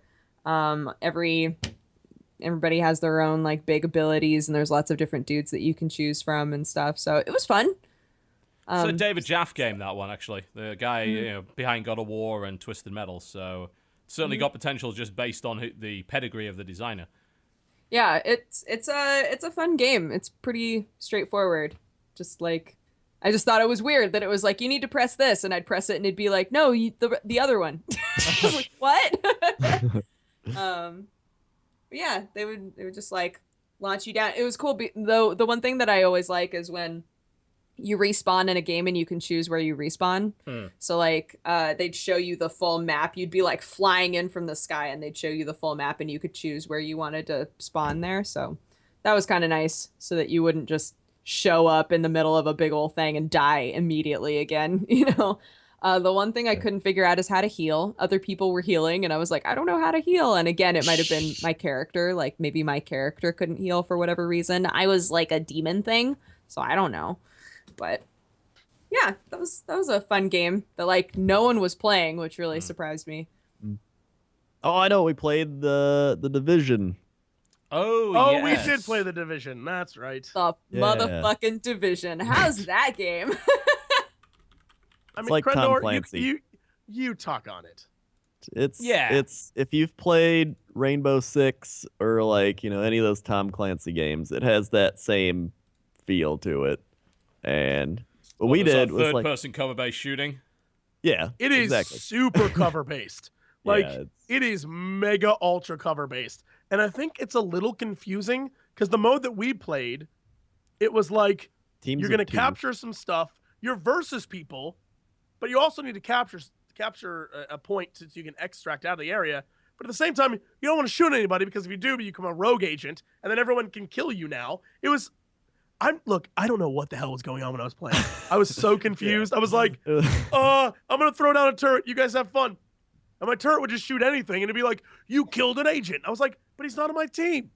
And he'd be like, you're a rogue agent. I was like, wait, I thought we were playing against each other to capture this thing. And he's like, you are. Like, but I killed him. And he's like, good. Like, but now I'm a bad guy. Yeah, that's the point. I was like, I don't know what's happening. It was like, they're like, it's teams of two. And it's like, all right, you go off. And then they're like, get the legendary weapon. So we get the legendary weapon. He's like, all right, to use the legendary weapon, you got to extract it. So you have it, but you got to extract it to use it. You can't use it right now, but you will be able to one day. And we're like, okay. So we run in, and then they're like, all right, there's all the other teams of two around here. You just got to call in the helicopter, extract your thing, and then you'd be good.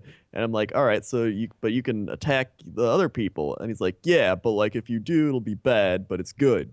And I'm like, oh, okay. So I'm like, I'm just going to shoot people. So I just started shooting everyone. I eventually gave up and just, if he wasn't on my team, I shot everyone. I threw grenades at everyone. And he was like, and the guy was totally, he wasn't saying like, don't do it. He was just like, remember to stay behind cover because they're going to start shooting at you. Oh, that's a good point. Throw a grenade. Like, I was like, wait, are we on if we're all part of the Division, why are we fighting each other over this? If it's a game where it's 2v2v2, why do we need to actively fire at someone in order to like now be PvP? I was like, why aren't we automatically facing each other? Like, it seemed like a stupid game mode. I don't know. I think you were playing the Dark Zone by the sounds of it. Which because we're currently watching the multiplayer reveal for the Dark Zone, and it seems to be like when you go into the Dark Zone, yeah, you're all members of the division, but you're looking for loot and kind of friendships are supposed to break down. It kind of becomes every group for themselves. Like, that seems to be the idea, but I don't know if you're penalized in any way for killing other division members. No, you're not. You're not. What happens is your name turns from white to red, and a thing appears above your head that's like, you have 186 seconds of being, a rogue agent. So now everyone can kill you if they want to. It's like, well, that's the whole point. We're killing everyone anyway. Yeah. But you want to extract your helicopter thing, so like here it comes and it lands. And you're like, okay, go extract. And I tried to extract, and I almost got it. Maybe you can't extract as a rogue agent. Maybe that's the no, thing you we can, missed. because I was a rogue agent and I was trying to extract, and I was like, yeah, I almost got it, and I got shot, and the dude was like, oh, you almost got it. But like, I don't know would I have won the game then? I don't know. I think I would have. I'm definitely somewhat confused, I gotta admit. Or I don't know, maybe I get the legendary weapon then to kill people with? I don't know. It was all right. It was definitely a wild game. Where Crendor and I were just like, we were on different teams, and I think we both had the same experience of like, what is even happening? Yeah.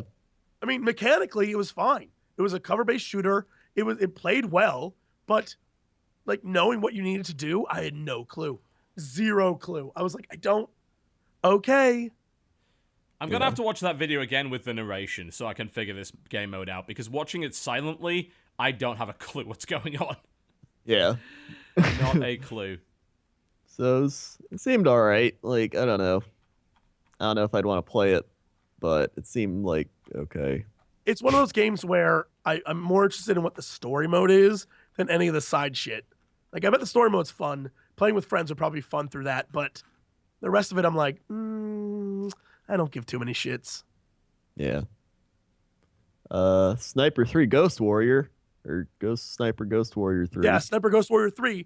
The first two games, if you ever want to look back at those, are pretty awful. Yeah. Are pretty awful. Pretty bad. This one, Crendor and I went in and actually walked out like, holy shit. Like, they actually kind of made it kind of a... I'll let Crendor talk about it because he was much better at it than I was. Oh, yeah. So they kind of went... I mean, I was. So they went for more of like a super realistic approach. And so you start off and you're like, all right, I'm up in the hills of like, I forgot where it was, like Georgia, like by Russia. Imagine the world being like Far Cry, but without towers. Yeah. So that's like the world they went. You can use your like Witcher sense, like sniper sense, and see like, oh, sniper there's sense some is tingling. yeah, there's some footprints on the ground, and it'll be like, probably from a guard. They're probably nearby. They look fresh. Blah blah blah blah. So you're like, okay. So you follow him, and then you see the guard dude like sniping up there, but you're like, he must have trapped it or something, like put claymores down. So you get a little closer, then you see that like boing, and like the claymores pop up, and you can go around them, or you can disarm them, and then you go up to the guy, and then you just like, yeah, and you like cut his throat and whatever. And good explanation, Crendor. You're doing it, buddy. So it's kind of like every day. It's more about being subtle and like getting around and doing all that. But then the sniping has it's affected by humidity. You have to calibrate it. It'll show like the distance. So like it's like 400 yards away. So you got like 400 yards and like put it in. And it's like takes into account humidity, the weather, and like 3 other things like the wind and like. Oh yeah, it was crazy. And then it was also based off of like, you wanted to be careful when you shot people, because by following them and sneaking around, you would learn stuff about the story and about your mission in this like giant open world. And so this general we followed, like if you follow him around enough, you learn that his wife was like the nuclear chemist working in the underground lab. And like, that's how your in was to get inside of there and like do shit. So you had all these different things that would affect the game and the story and what you were doing in your next mission. And so based on when you killed people or where you killed people, it would not only affect like the reaction to it, but also what happened from that point on in the story. So it was really, I was like, oh shit, this is actually kind of neat. They're trying to make a very like dynamic open world thing where you can kill this guy, but he'd help you later, or it'd lead to more story, or you can let him like go and then you'll see that story and stuff happen, or like everything's based on what you choose to do and when you choose to do it. Yeah, it was definitely a game that took us by surprise and that I didn't expect it to be good, but we actually enjoyed the hell out of it when we played. So Yeah. I don't know. It was interesting. Yeah, that was pretty cool. Oh, what else? Oh,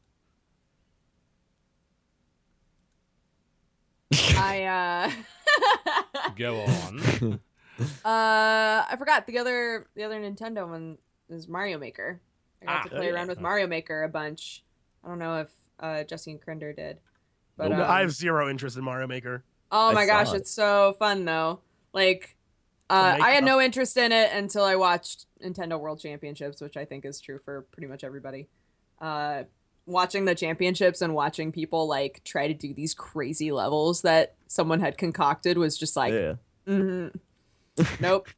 But they like let me play a few levels, and they're like a cool just combination of you know, different Mario generations. And even like when you're creating a level, like there are no thwomps in the original NES Mario, but they've sort of like they've created a thwomp in the style of original Mario. So you can put pretty much anything across the board, anything from any Mario game, they have adapted to each of the different styles. So you can use any of it you want, which was kind of cool. So I played a few different levels and a few different styles. There was one where everything was just shooting coins. So it was literally just a level where you're like, coins everywhere, like just so happy. Because the way that it works is you can place something and then you get to decide what comes out of it. So any blocks, you can put like monsters in there, you can put coins in there, items, you know, whatever. You can make anything that you want huge. You just have to place the item and then take a mushroom and drag the mushroom onto the item and it makes it bigger. If you want, like, you can place a turtle and you're like, oh, I didn't want the green turtle, I wanted the red turtle. And you can grab it and just shake it and it'll turn into a red one. Like, just cute stuff like that that makes creating the level really, really fun. So, like, I made an original NES level that had little bullet shooters all across the bottom, thwomps all across the top, but made it underwater.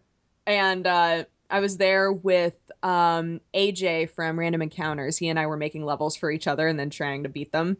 And so he started playing and he was like, oh, okay, I'm underwater. So, you know, the thwomps are coming down really slow. It's fine. I'll just float over the top of the thwomps. But then at the very end, I put a blooper and gave it a mushroom. So it was a giant blooper, just like, so he's like slowly floating along this way. And then this blooper's like, whoop, whoop. And he's like, oh no. All where right, did I go? Satan. Oh no. Okay. Oh no. Yeah, it was really fun. And then he took like a lot of time trying to make a difficult level, but forgot to place where Mario starts. So he was like, all right, go ahead, have fun with this level. Like, took a really, really long time on it. And then when I hit start to try and play it, I was just at the very end of the level. So he looked down at his phone, looked up and was like, oh, what the fuck? Like, I just finished it, you know? But they're smart. The way that they do it with submitting levels is the same way that they did it with, I think, Little Big Planet, where you make a level, but unless you personally can beat it, you can't submit it as a level for other people to play. So you can build the level as crazy as you want, but then they make you run through it and beat it, and then it gives you the option to submit, which is kind of nice. So you can't just like cover the end goal and fire and be like, have fun, fuckers. You personally have to be able to do it. Yeah. So it's kind of a nice way to do it, and it's really, really clean. The way that you make the levels, they've made it really fun to do. There's like a weird hand that shows up to like touch things. Like this lady's hand just like comes in and goes boop. It's like super weird, but I don't know. It's cute. So I had a lot of fun with that. We probably spent the most time playing with Mario Maker. I know there'll be all the like speed run people being like, I've made the craziest level and I speed run it in like 2 seconds. For sure. Yeah. I'm sure that's going to be a big thing, like making levels for your friends and then playing them in videos and stuff. So yeah, I think it seems cool. Mm-hmm.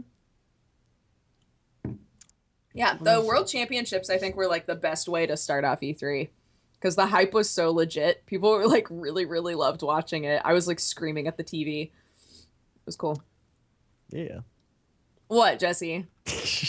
Nothing. It was fine. It was fine. I feel like all the world championships taught me was how awful the internet is as human beings. As just awful. Poor fucking like mini wheats out there being awesome, and the internet's like, fuck this kid. I'm like, you're the worst kind of people. Like, get him off. He just keeps talking. Fuck. I was like, God, you guys are assholes. I didn't even look at chat. I just 13-year-olds trying to was bully 6-year-olds. It was pretty so pathetic. Just watching it, it was really fun.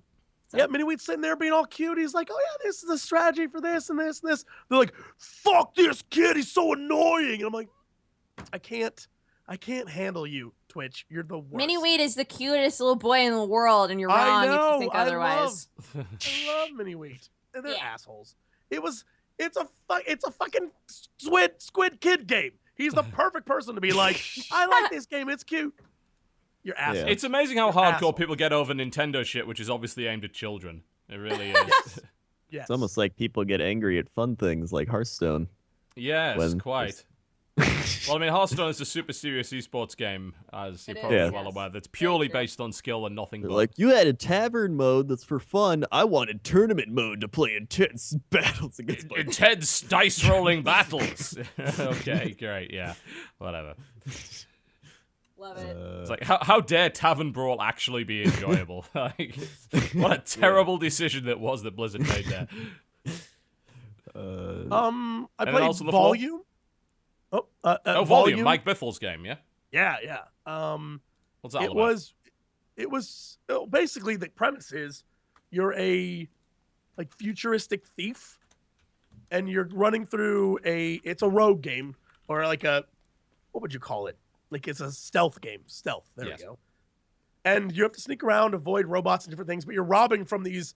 You're basically like futuristic Robin Hood, and you're stealing from these very wealthy, very influential people.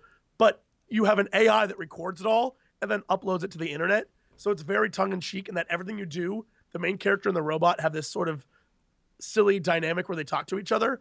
And he's like, if you do something amazing, he's like, you see that internet? Like stuff like that. And the robot's like, oh, sir, this will be very good once uploaded. And so the crazier stuff you pull off, the more they talk about like how funny it was and how it will work for the internet. And so it's a whole video series about your guy who's just like, I'm a badass thief, I'm future Robin Hood, and I'm going to stealthily steal all this awesome loot and data and stuff. And it's a really fun, very simple game. I liked it. It definitely gets hard to the point where I was like, well, thanks for the demo. I don't want to get angry. Yeah. But then we talked with him and then the Armello guys and some dudes, one of the dudes from Joystick, like all these guys in the Sony area for like 45 minutes, just like about the games we liked and all the shit. It was a lot of fun. There were some stand-up dudes. And then the guys who made Armello talked about Australia. And they're like, oh yeah, I saw the spiders like this big, tiny little thing. And I was like, motherfuckers, stop. Oh yeah. Like it was Armello nice. It was really fun though. Armello's like, great. It was I haven't played it yet, but it version. looks like a board game, so I want to be on. He was talking about it, and I told him it looks a lot like Talisman, and he was like, yeah, it's like Talisman, but with less random and a bit more strategy. That would be good. Yeah. Yeah. As we experienced. Cool. Yeah. It's definitely. And I made a mistake in the second day review WoWCrendor and I did. I said that I had played it and uploaded it. I played it, recorded a video. Just, I guess, I didn't upload it ever. I guess it's still on my laptop. So that means we can all play it. Wink, wink. Wink, wink, Co-op Store Lounge. Yeah. And I can finally upload something. It did. It but looked it's really probably fun. one of those games. The game they had for PlayStation was much more polished and much more done than what I remember playing on PC. So either in the early PC access version right is now, updated. Well, he told me that they're expecting to be out of early access in like 2 months. Right. So It's so a they've really- made a lot of progress. Yeah, they're gonna instead of 4, they're now up to 8 characters, and there are different factions now. So there's actually 2 different bears from the bear tribe, and there's all these different. So it's really cool. It's a very clever, fun game that, the whole point is to kill the king, but at the same time, you can do other things to still win. And people who attack the king can get fucking wrecked by doing it. And it's about when you kill the king, because the king over time loses health because he has a plague.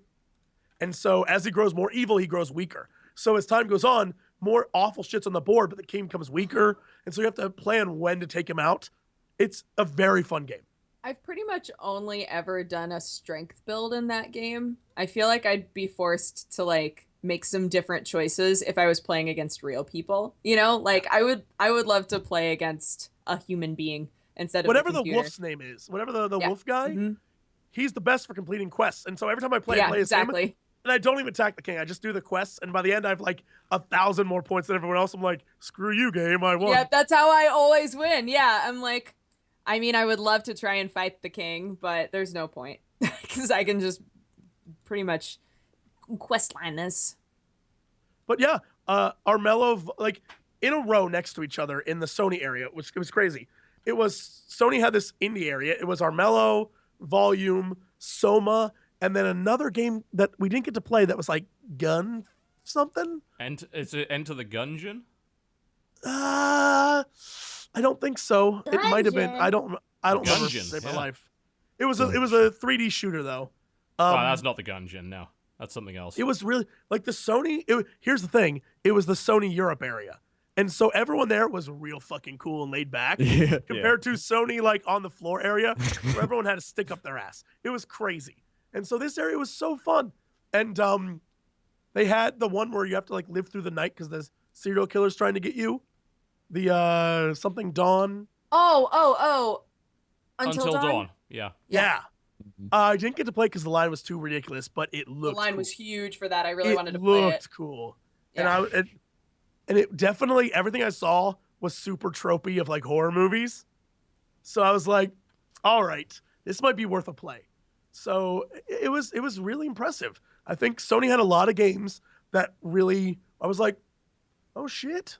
You definitely, as a company, as the console, I think you beat Xbox hands down, like crushed them. Mm-hmm. So, Which was interesting because I think unless we have anything else to talk about on the floor, we can start to move on to the actual conferences. Sure. The impression seemed to be it was pretty close. A lot of people were saying, yeah, Bethesda crushed everyone, and I don't really blame them for saying that. But in terms of Xbox versus Microsoft, I think some people believe that Xbox did edge it out a little bit, and that's probably because it dropped bombs like backwards compatibility. But then some people are arguing, well, but Final Fantasy VII Remake, but Shenmue and Last Guardian, and so on and so forth. So I think Sony won in terms of titles. But I think Xbox won in terms of what they actually presented us with. well, I feel like Xbox victory, this is like one of those, like you fought the dude and you won, but he poisoned you kind of deals. And so eventually you're going to die. Because Xbox, they're like, we have backwards compatibility, but it's backwards compatibility that's going to be rolled out over the next 2 years. So like, you're only going to have 100 games by the end of the year. And by the end of that next year, you're going to have more. So like, there's only going to be so many games they're going to roll out that you have backwards compatibility with. And so it's one of those things that eventually that's going to be a huge selling point. But right now, there's only so many games you can play. do you really think it's going to be a huge selling point? I mean, I really do think, if it had launched with it, I think it would have been a huge selling point. Bringing it now, bear in mind, it's not going to launch until the end of the year. It's in preview mode right now, and it sucks. Like, they did frame rate analysis. Fucking Mass Effect at one point was at 10 FPS. It was just, like, unplayably bullshit. But when they right showed now, when they showed it on the show floor, or in the press conference, Mass Effect looked like shit. They're like, look at that. Well, it ran like frame shit rate. on It was like- 360 as well, but now it runs even worse. Like, they managed to make it run even worse, which is really impressive. But again, it's not going to be like actually released properly until the end of the year, so it does make sense. Still better than what PlayStation's trying to do, yo. What, with PlayStation everyone now? On the show floor, everyone on the show floor, though, like just normal fans, not press people, were all talking about that. They were super hyped, and most of them. This is what I think I've learned. Most people, which is probably something we should all know, don't have an Xbox One or PlayStation 4. So when they think ahead, they're like, oh shit, here's my reason to get an Xbox One. And a lot of people I talked to were like, I'm going to save my money, get that Xbox One now. You're telling me that there were people wandering around E3 that don't own a next-gen console? Like, I mean, I can understand that if you're just a PC gamer. This was the first year that it was like massively open to just fans. They did let fans in, that is true, yeah. So this Wasn't it with Nintendo? Was it Nintendo that brought in like 10,000 fans or something like that? Yeah, there was a big thing like fans were just allowed to register this year. So it wasn't technically an industry event. This year it was like everyone and their brother That's was there. weird. It seems like they're turning it towards Gamescom, but just more annoying than Gamescom, and that sounds Oh, it terrifying felt like to me. Gamescom. The lines were fucking out of control. Yeah, that's Gamescom in a nutshell, yeah. Yeah. I was Except like, Gamescom all has a right. shitload more space, thankfully. Except they cram more people into it every year. Oh, they do, yeah. But most people were like, I have a 360 still, and this is my reason to get an Xbox One.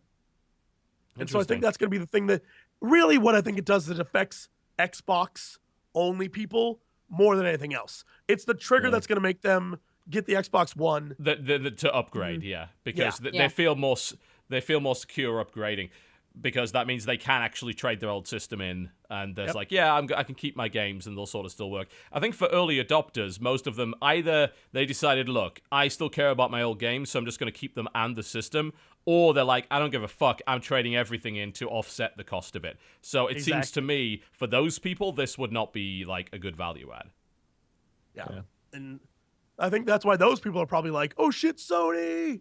And so I think those are the ones who were like, Sony's fucking awesome. Which I think game-wise, they delivered. I think their games were... What about that Disney guy where he was like, Boba Fett? Oh, shit. The Disney Infinity guy? I want whatever drugs he was on, because holy crap. I tried so hard all week to make that a meme. To everyone I met, I was like, yep, you can play as Boba Fett, too. He was a living Disney character. So they brought him out of the game to promote the game. It's just terrifying. New technology. They just snuck a HoloLens onto everybody who's actually a hologram. He wasn't real. No. Just saying. Yeah, I think press conference-wise, if you start with Bethesda was one that it blew everyone away. It looked really, really polished. I think it might have been the best, pulled off conference. Everything about it was just bam, bam, bam, bam, bam. We know what we're doing. It had a shitload of gameplay, which is why they spent a lot... Yes. Because they weren't trying to present 50 fucking titles, they were basically just presenting 5 or 6, they were able to show a lot. I mean, we saw a shitload of Fallout, a shitload of Doom, and, I mean, whatever the rest of it. Obviously, we got the Dishonored We got a Dishonored neat. trailer. Yeah, Yeah, it didn't we get got any a Dishonored- gameplay of that. But I think they knew what people wanted and what they didn't want. So when it was like, bam, we're going to show you Doom. Oh, here's another game that we've been... Elder Scrolls, the card game. Yeah, now we What know the why... fuck? Every single company that was like, we're making a card game, didn't show us anything of the card game. Yeah. I was like, The really? Star Wars card game. Yeah. They didn't show us anything. They were like, It's That's because we're they're making a all card game. basically All right, Hearthstone. moving on. Yeah, They're they're all want to basically be going to be Hearthstone. Hearthstone. Yeah, It was so Bethesda thing is irritating. like I was the- so irritated. It's the Well, same now you as, know why the- they were trying to sue Mojang for Scrolls. Now you know exactly why it was. Yeah, we Yeah. were talking about that. Totally. It's like the MOBA thing where everybody's like, League of Legends and Dota, let's make a game like that. Yeah, and now it never it's... does as well. Yeah, Fun games. now it's going to be... We're going to make Elderstone. I'm like, whatever, okay. Yeah. That's the next bandwagon. And they're going to lose. That's... The dumb thing is they're going to Yeah. fucking lose again. It's like- Oh, yeah. Maybe one of them Hearthstone is becomes so- like the Dota to the League of Legends. It's like they become Yeah. reasonably popular. But it's like Hearthstone's like you have it on PC, you got it on tablets, you got it on phones Phones. now. Like I was in the Star Wars line and I was like, oh, I get good connection. I'm gonna play that Hearthstone game. And the dude Yeah. next to me was like, dude, I've got like 5 wins in a row in that. It's really fun. And I was like, yeah. Here's the thing I think everyone's counting on. That your loyalty to their franchise will outweigh your enjoyment of Hearthstone. Yes.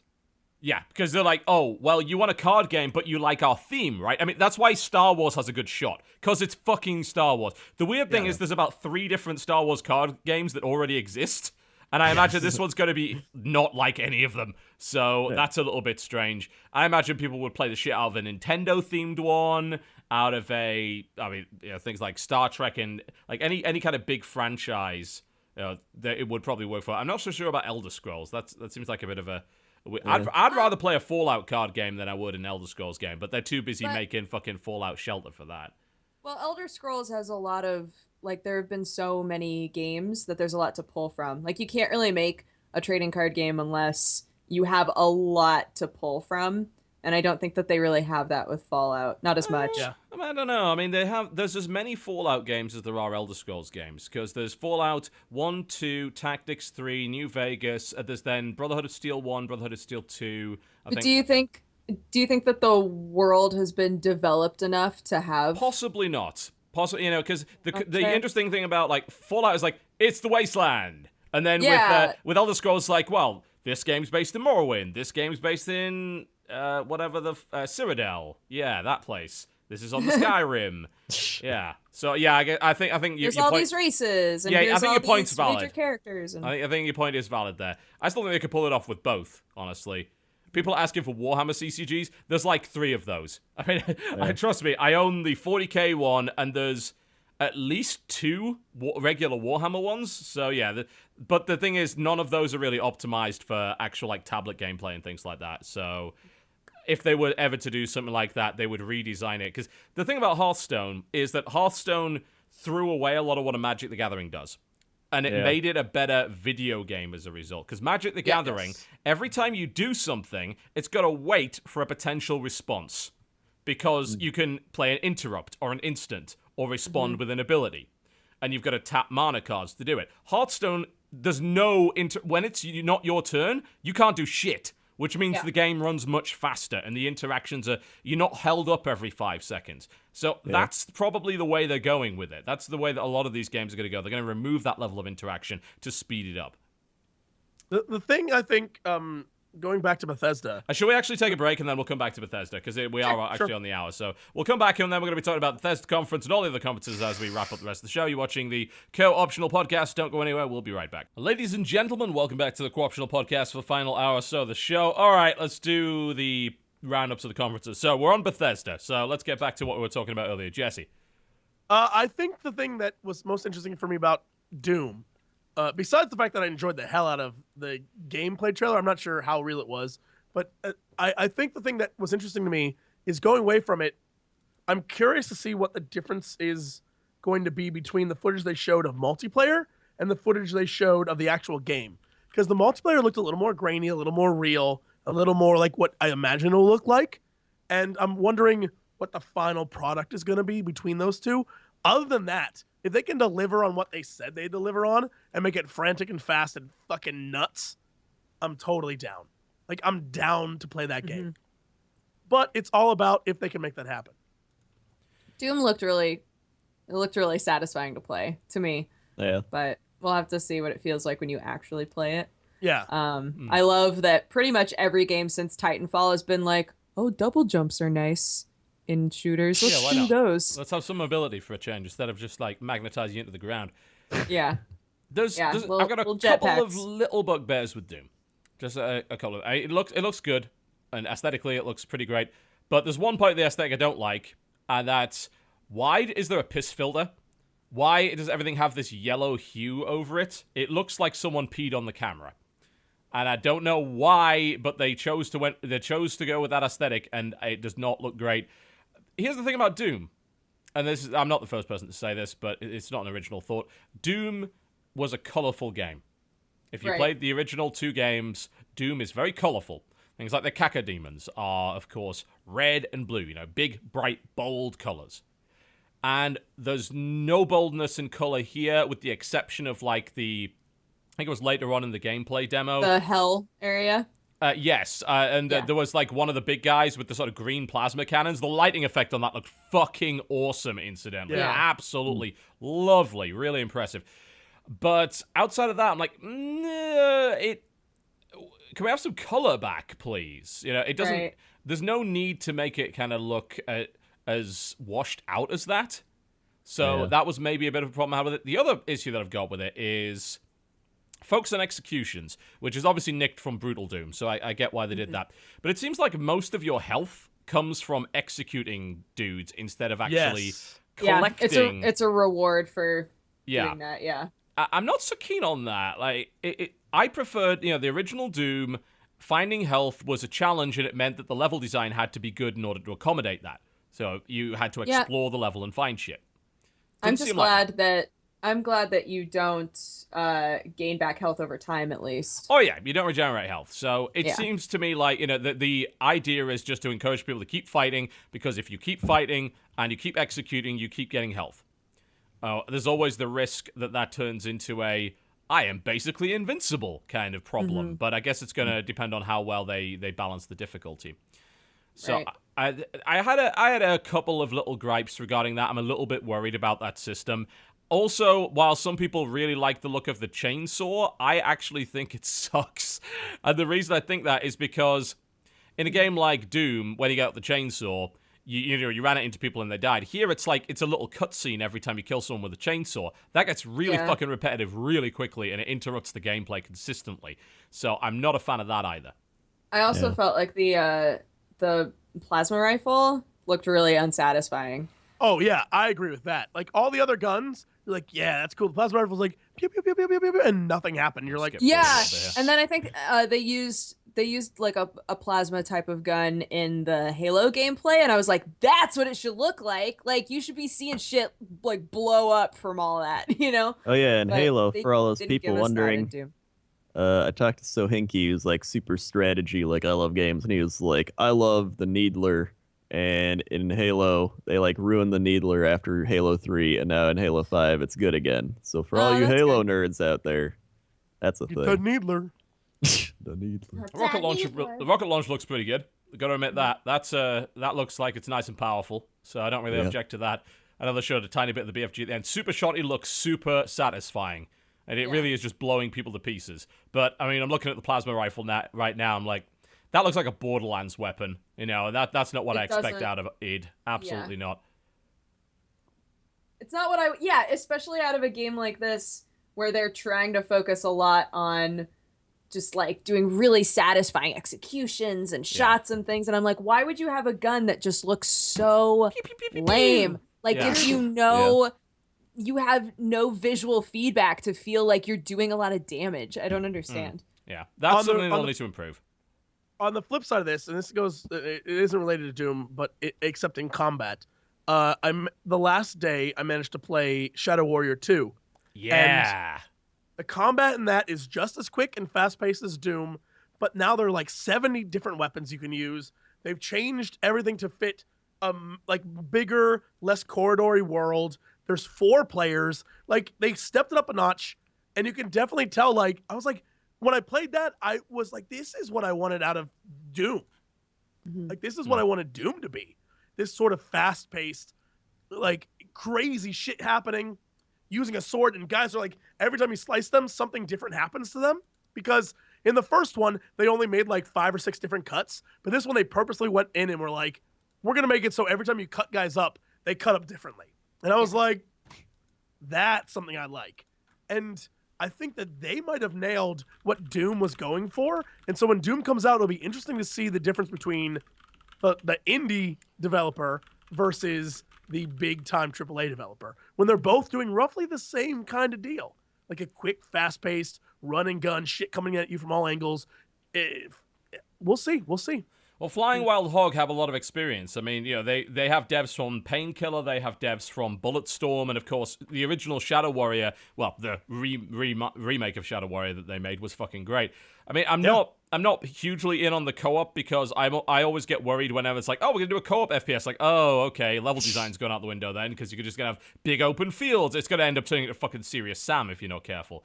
The level that we got to play was a level where it was a town, a city that each time you did the level, it was the same pathing through the level, but it was always looking different. So if you loaded the level differently, it would be different streets, different buildings, but it would be the same, like, mechanically you could get through it the same way. So, like, they tried to make everything a little bit different, but not really make it so it's like, oh, yeah, no, it's so open-worldy that we're going to sacrifice the other gameplay elements. And so I'm interested to see how that works out with, like, the bamboo forests or the underworld places that are much more open. So, but what we saw was really fucking cool. You can battle on, you don't even have to go on the ground. You can make it across the entire area just on rooftops and fight enemies up, and the enemies will now climb the roof to fight you up there. And it was really fucking cool. And it felt way better than I imagine, like at least watching wise, Doom was. So we'll see. We'll see what happens. I just hope the co-op doesn't compromise the single-player experience, because I'm not really interested in the co-op, and as I said before, co-op games often sacrifice the single-player aspect of it in terms of balance, in terms of level design, because they're based on this idea of, you have a bunch of guys with guns, so it's much more fun, right? Like, well, I mean, ish. but not so much. So we the will see. The one thing I'm not sure of, and I guarantee it was just for the demo, but player 1 and player 2 in the co-op demo did not start in the same place. Huh. So they met up at a certain point. Right. And so I wonder if that's deliberate. Yeah, I don't know if that was just for the demo to like, oh yeah, there's another player in here. It's not just single player, or if it was something that happens in the game all the time. Like you never start up the same, so you have to fight your way by yourself to meet people. I don't know. We'll see. 'Cause that's I like that concept too. Yeah. Like you have to be good by yourself and not just let your friends murder Definitely. everything. Going back to Doom, Snap Map looks great. I really excited about that. It's sort of my dream that you can have an editor which is really easy to use but also quite powerful. It looks so like intuitive. Yes, it does. Big into that. Plus, I mean, that automatically says to people, look, there's going to be a shitload of content, and you know people are going to create some things which are absolutely insane that the devs didn't even think about. So that's a big deal to me. I'm really happy to see that. That's a really nice addition to it. Of course, we saw a CG trailer for Dishonored 2. I mean, I'm just glad that it's coming out, ultimately. Also having a choice of 2 different characters, which have different abilities. Great. That's replayability. We like that. And Huge replayability, because apparently, and they didn't say this in the thing, but if you read the press stuff, they're like, if you pick Emily, Corvo's dead. If you pick Corvo, you get an entirely different story. So it's technically 2 games? I don't know. Like, the press stuff only told you that, but... Yeah. I can't imagine they'd make everything completely different, but they would alter quite a bit of stuff. Like, maybe make it like Wolfenstein, you know, where you make that choice, which affects the timeline, that affects the rest of the game. But you still kind of go through the same levels. I'm excited. I mean, of course, it's Dishonored. You know, it's going to be interesting. And Fallout 4, of course, was one of the main presentation things. People keep linking this article that Fallout 4 is going to be 1080p 30 FPS on everything. That's, of course, not true. It's not true. It's not going to be 30 FPS on PC. That's ridiculous. Of course, it won't be. But it will be on console. So, you know, Xbox One, PlayStation 4. The Fallout 4 presentation was pretty impressive, got to admit. And the combat looks okay, but it was the settlement building that was really getting me. It was like... Settlement building was super cool. Yeah. I mean, not only does that give you something which you could sink a lot of hours into, but the amount of customization there is ridiculous.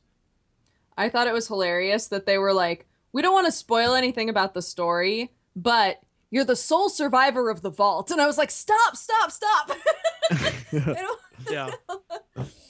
Yeah. Just by showing the, like, we're going to show you the beforehand stuff, they spoiled some story. Yeah. But I did love the way they presented character creation, because it was sort of trolly, where they were just like, here's your main character. And the wife's like, oh, honey, look at you. You're so sweet. And they're like, or you could be the woman. And then the crowd was like, yay. And I was like, oh, yeah, because there was that ridiculous rumor that was spread around by a couple of sites that you would only be able to play as a male, which had absolutely no substance to it whatsoever. Well, it was just because in the trailer, just it was literally, I think, just because the guy talked, and also because in the very, very early rumors about Fallout 4, they were like, you're gonna have a set character, he's gonna be fully voice acted, like all this stuff. And so when we saw the initial trailer, it was like, oh my god, maybe that's true. Maybe they have a character that, you know, is fully fleshed out and doesn't get to be like you in the game, you know? So yeah, I was really excited. I was waiting for it though, because she was just standing back there and I was like, they're gonna swap. They're totally gonna swap. And then they swapped and I was like, yeah. And then I like that he did the exact same thing. He's like, oh, you're so beautiful, honey. I was like, this is great. You guys, it's a really fun, like, character creation screen. I think they nailed that. Yeah. Like, the opening that they showed, I was like, you guys hit on something really cool here. So. Oh my god, and that they're gonna be doing sim babies. How they're like, oh, and then however the husband and wife look, we're gonna just like randomly generate a baby. And I was like, that baby's gonna be ugly every time. Because like the Fallout faces are already kind of jankball. Like they don't look great. Well, that's so like, every Bethesda face ever, right? I know. They're terrible at that. When I was watching the EA press conference, I was like, God, they nail it. Like, EA and their sports games, they're just like, would you like to see beautiful, perfect people? And I'm like, oh my God, you're so good at it. Could you just, like, give that to Fallout, please? Because the mouths are killing me. Anyways, felt a lot of feelings just then. But sim babies, your baby is always going to be ugly. Here's my question. Here's my question. What role or purpose does that have in any way for the story if you're the sole survivor? See, that's the thing. Maybe your wife and your baby wind up in a different vault. Like, that's the kind of thing where it's like, yeah, when they said, like, oh, yeah, you have a baby, and the baby is the mix of whatever characters you create, I'm like, yeah, okay, well, if everyone's dead, that's maybe 5 minutes of time that we can do that. Like, that seems pointless.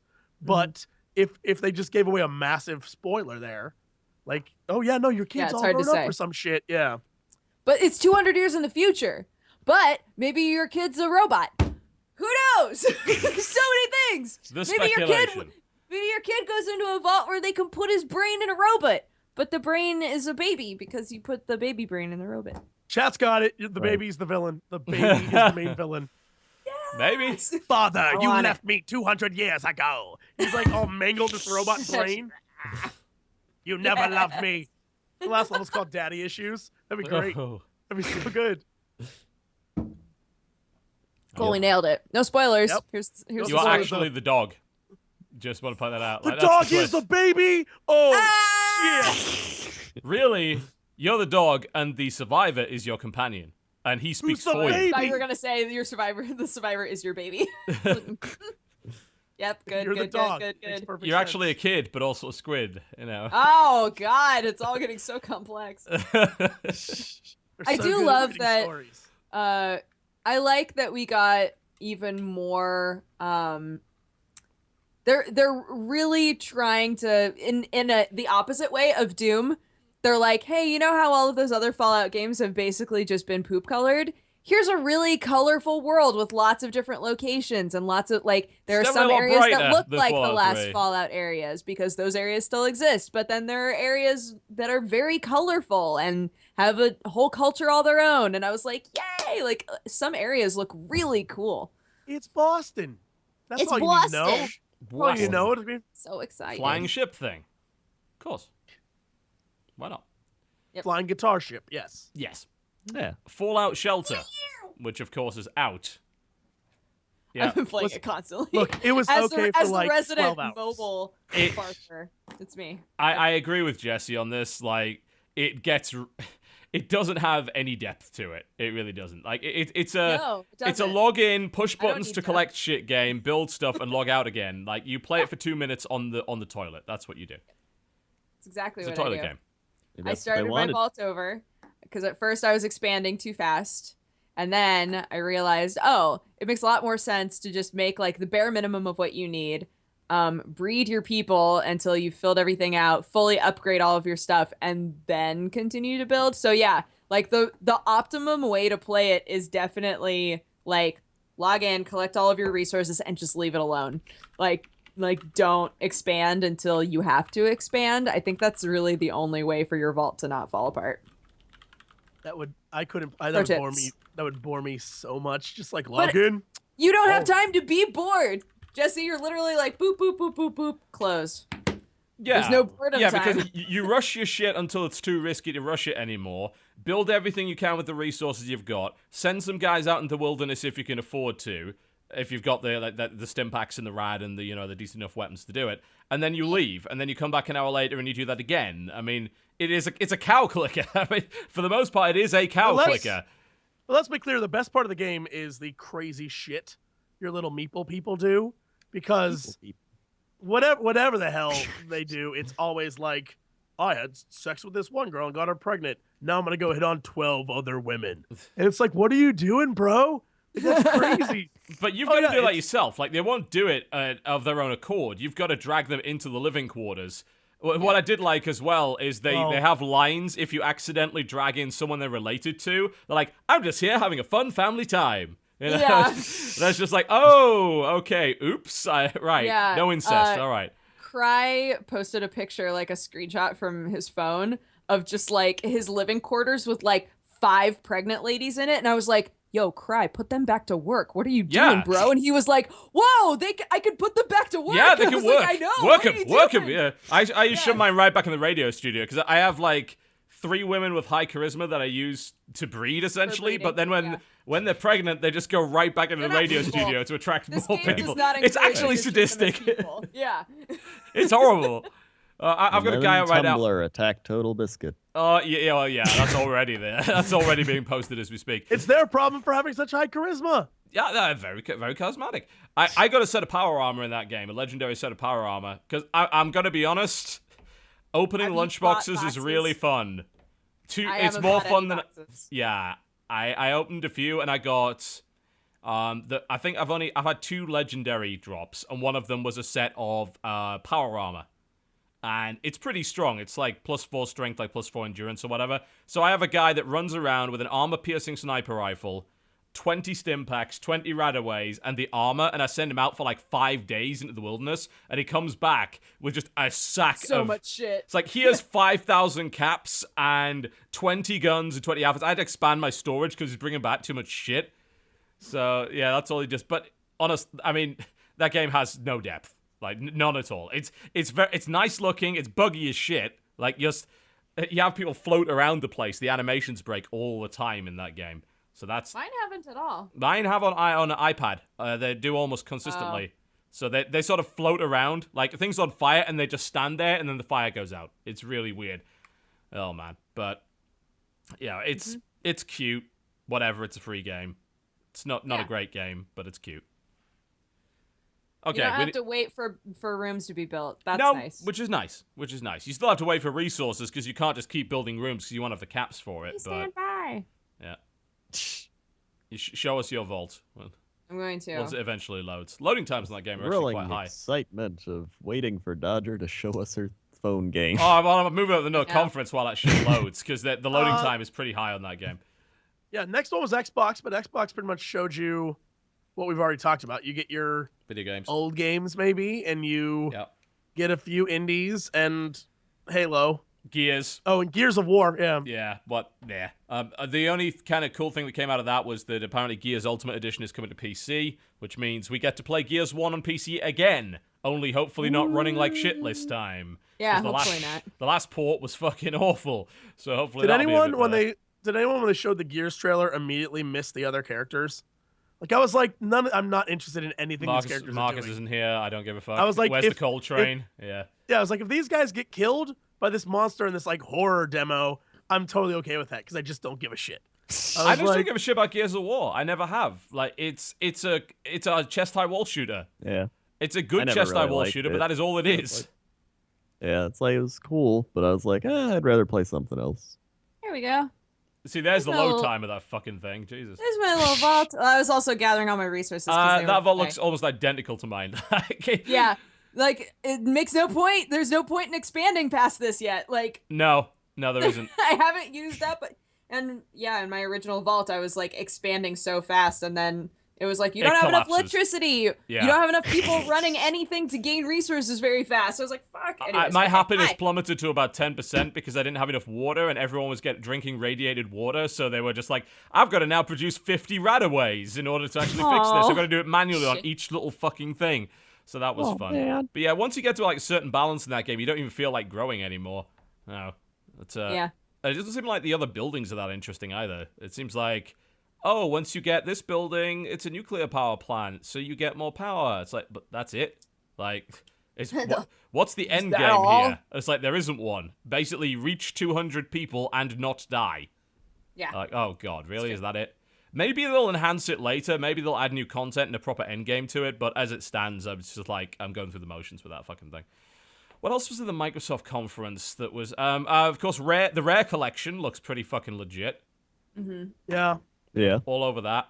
Just the chance to play Jet Force Gemini on a controller that is not designed for aliens would be Right? great. Yes. That would be good. I want Yeah. to play Ukulele, the game that's not actually with Microsoft, but Oh the yeah, Rare the people are Kickstarted one. making. Yeah. Yeah, the Banjo I wanna Kazooie. play- Like, I want to play the Pirates game. Oh, see, I think Oh my god, I want to play that That so looks badly. so cute. I want to play it. Agreed. Agreed. Mhm. I'm just Everyone happy that there Rare's making a was new just like, game.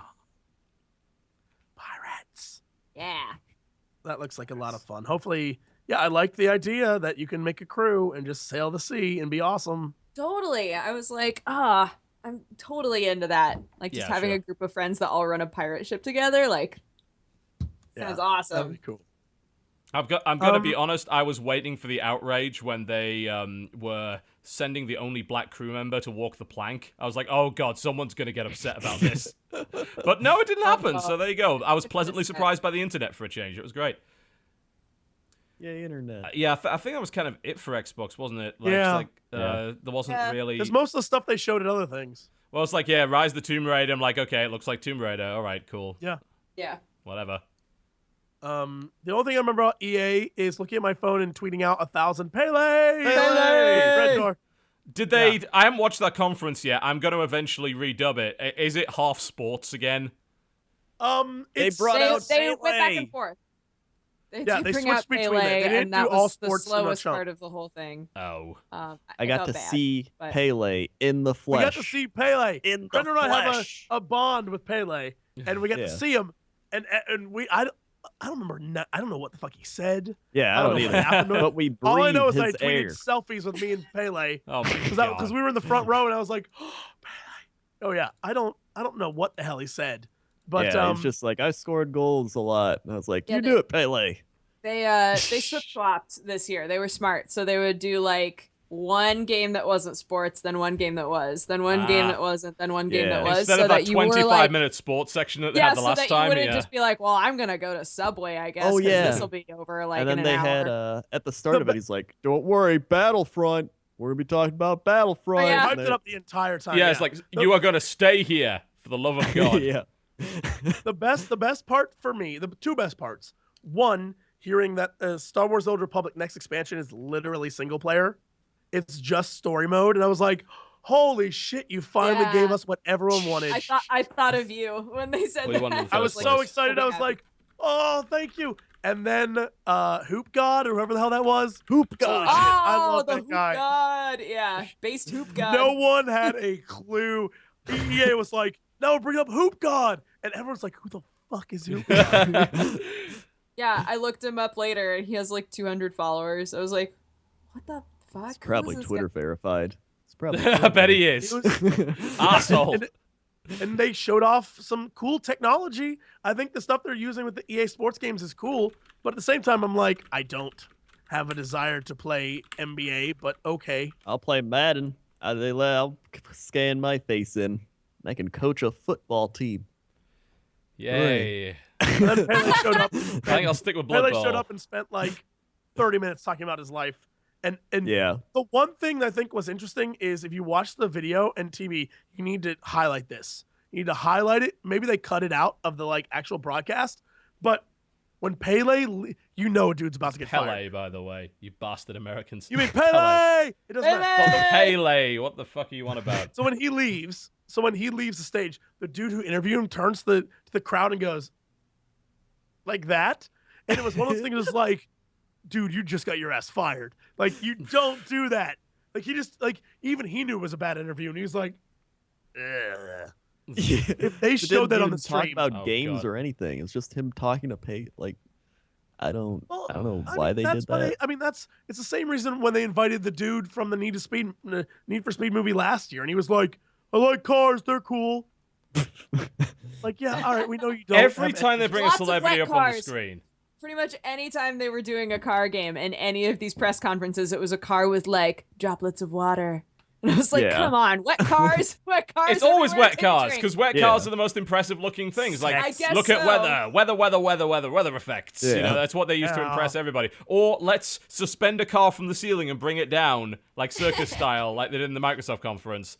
Like, yeah, okay, we That's get all it. the You big like Ford. CEOs like all the people who was like, whoa, the cars. Oh, they love man. that shit. Oh. Yeah. The guys in the suits, the guys who were all in the CEO section, applauded the loudest every time there was a car game. They fucking loved cars. I was like, all right. I guess like that's the why they do cars that I shit, then. have. It's like all the 50 cars I have in my garage. Yeah, it's like I've got the whole roster here. It's like you're just playing bingo with it. Yeah, okay.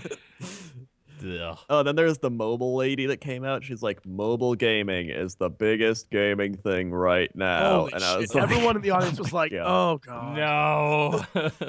it's like, newsflash, the people watching this are not the people that play mobile games. No, they are not. They're certainly, I mean, I guess it's just for the 5 investors in the back of the room that are just busily scribbling notes away. And everyone else is like, please kill me now. So we've brought to you mobile movie games based on movies. It's just like, great. That's guaranteed to be fantastic. yeah. I mean, they were so good when he brought them to console. Like, And they showed Plants vs. Zombies 2. the yes. FPS. Oh, God, where that you was can play embarrassing as the for zombies everyone. now. Yeah. Yeah. Zombies They brought versus out- Guy plants. came out. Yeah, the guy. The guy in the suit who marches out on stage, and they whatever song they were playing, like how are the Danger Zone? They or play some Danger shit. Zone, Yeah. Like he's coming out like doing this like strut walk, and no one, everyone in the crowd's like looking at their phones. Like no Oh, one, that's sad. Like, I'd have applauded that. I would have. Yeah. nobody cared. That's It the was kind so of shit sad. that I will go, yeah, for. Nobody He's cared. very excited though. He's just like, yeah. And EA at the EA booth, when you went there and you went to like booth tours and stuff, they hyped. They were like, go play Garden Warfare. And everyone that I saw who was in line in front of me was like, can we do anything else besides that? Why? Garden Warfare's really fucking good. What the hell's wrong with you? Oh, I didn't It's- like Garden Warfare. I like Garden Warfare. It's a good game. And Yeah, then it's solid. Ubisoft. happened. Yes. Also known as Aisha Taylor Ubisoft. Dank Meme Fest 2015. That's- Man, she embraces that shit so much. I'm totally on board. She's like, fuck it. I'm just going to make memes. I Like, all right. I was trying to disappear inside my own mouth at that point. Like, I was just like trying to get in. Please let me get away from this. Yeah, it's like, it's very silly to watch every year. But like, yeah, it's like this weird combination of cringe plus kind of funny. Plus, Yeah. like, she really Well, that is just, like, Aisha up Taylor in a herself. nutshell. I mean, you Yeah. got it. Tyler. It's Tyler, isn't it? It's not Aisha Taylor, right? Aisha I just Tyler. know her from, Is that how you from pronounce Archer. it? Yeah. Okay. She's just on Archer for me. That's all I know. Lana! Lana! Yeah. Yeah. What? Danger Zone.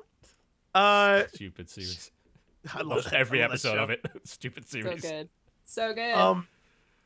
Yeah, so the thing that I liked most about Ubi was South Park. Holy shit, I'm excited for a new one. The fucking name of that game is fucking Fractured hilarious. Butthole. The fractured Yes, butthole. The fractured it took butthole. it took me a moment to get that. I'm like, ah. Yeah, it's so good.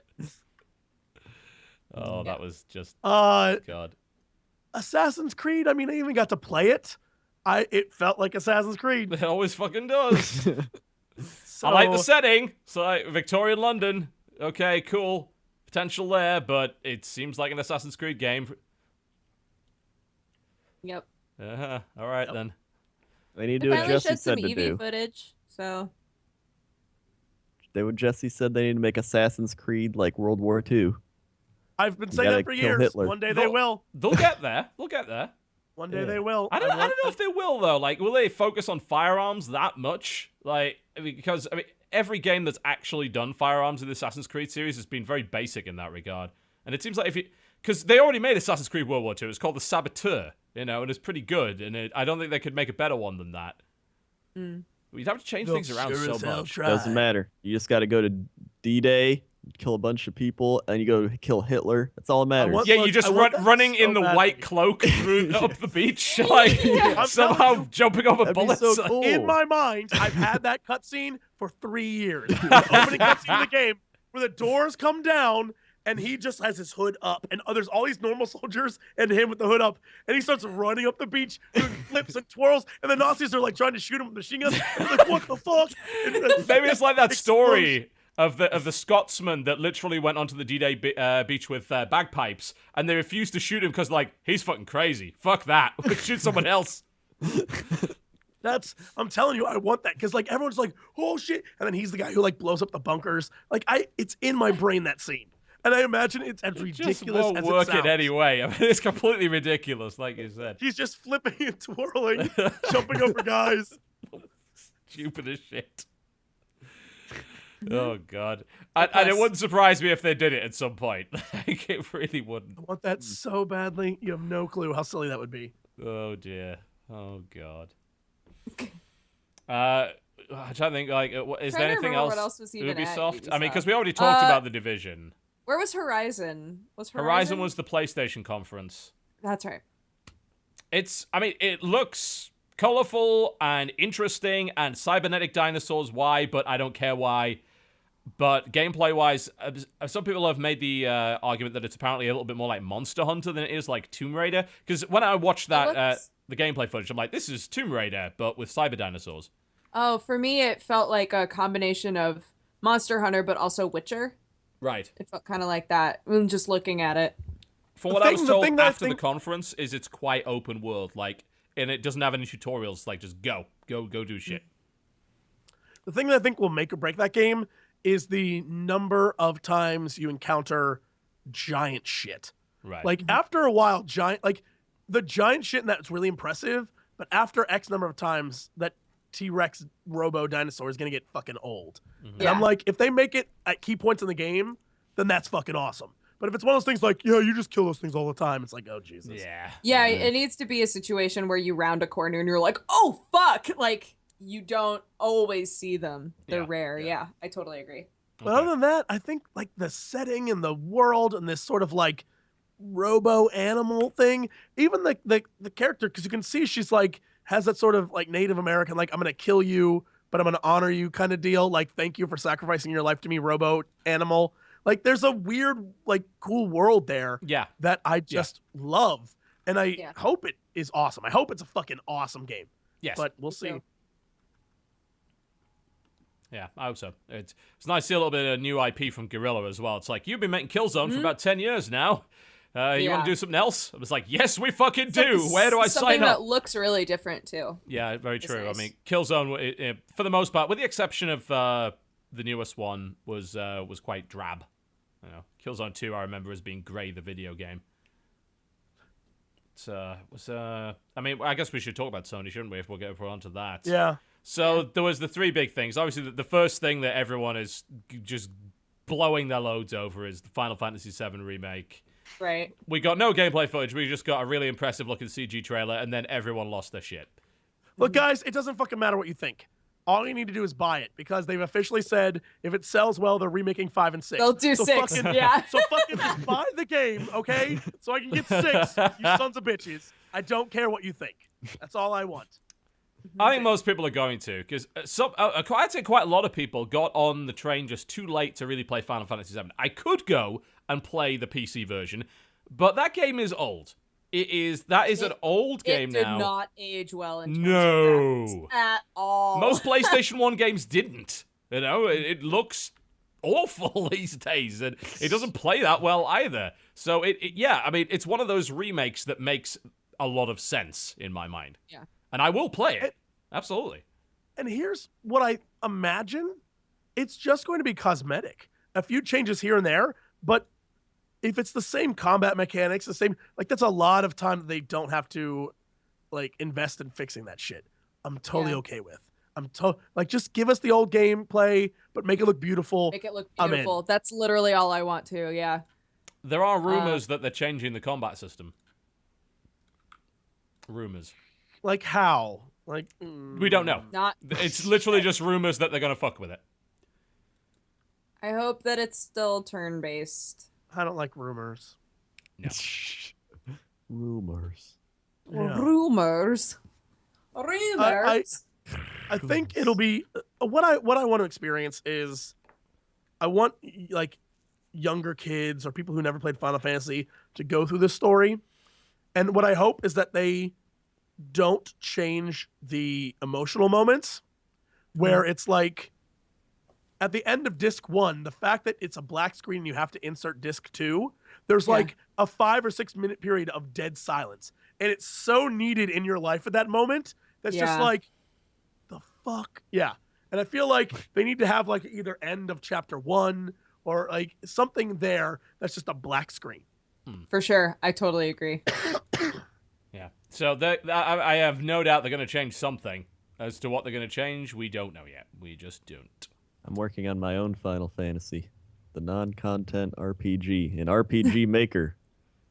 It's going to be great. It's true. I'm It's sure supposed to be out by January of this year, but I got sick and had some intense story ideas I had to implement and some bugs do you need I some had more, to do you need correct. some more Patreon funding to make this work? Yeah, definitely we're gonna need another Kickstarter for at least a couple million. That might get us through the hard times. Speaking of a couple of million Kickstarter, Shenmue 3.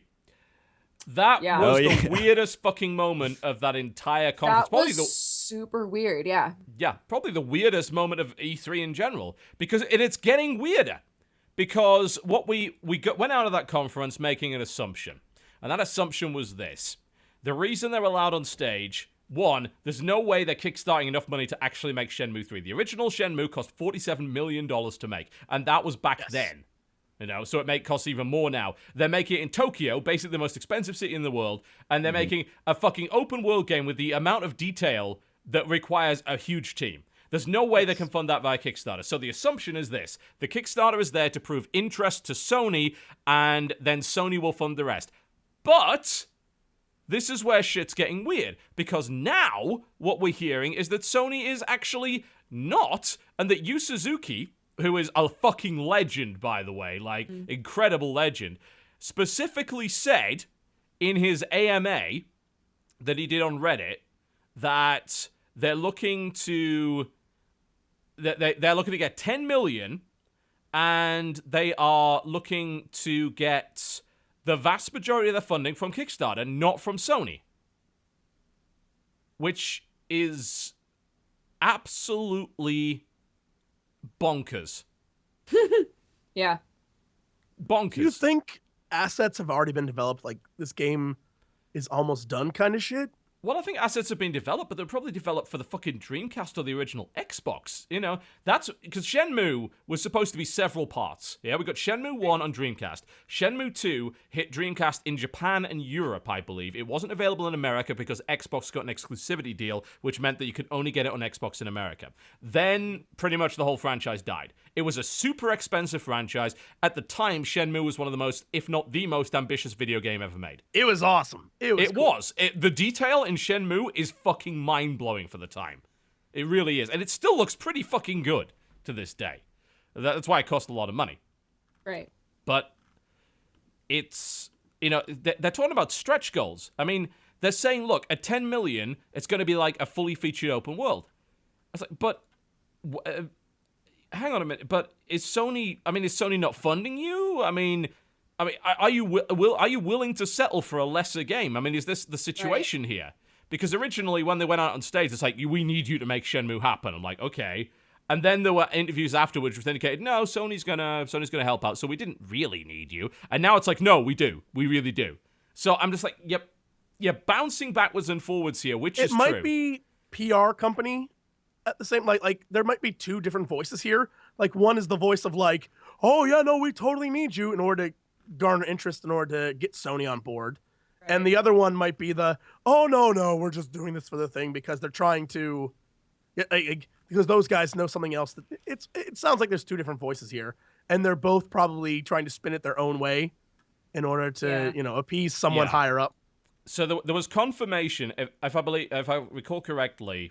Yeah, there was a video with Giant Bomb. John Drake from Sony said that Sony are not the only ones providing additional funding. So they are providing some funding, but there was also a translated article from GameSpark in Japan that suggested that there was some independent fundraising for YSNet coming in, which is Yu Suzuki Net. So there's some other funding coming from somewhere that might not be Sony. So It's a very odd situation where it's an amalgamation of a bunch of different funds from a bunch of different places, but they're specifically saying the scope of this game is determined by the Kickstarter, by you, not by our other funding methods, which is fucking bizarre. Yeah. It's really weird. Yeah, that whole thing was very strange. To have somebody come out and be like, we're doing a Kickstarter. It's like, Yeah. They're almost at the skill muted. tree. Well, especially, sorry, I was coughing my lungs out. Especially at the, like, I imagine culturally, it must be very interesting to see, like, a legend in Japanese game making come out and be like, I need your help for X and Y.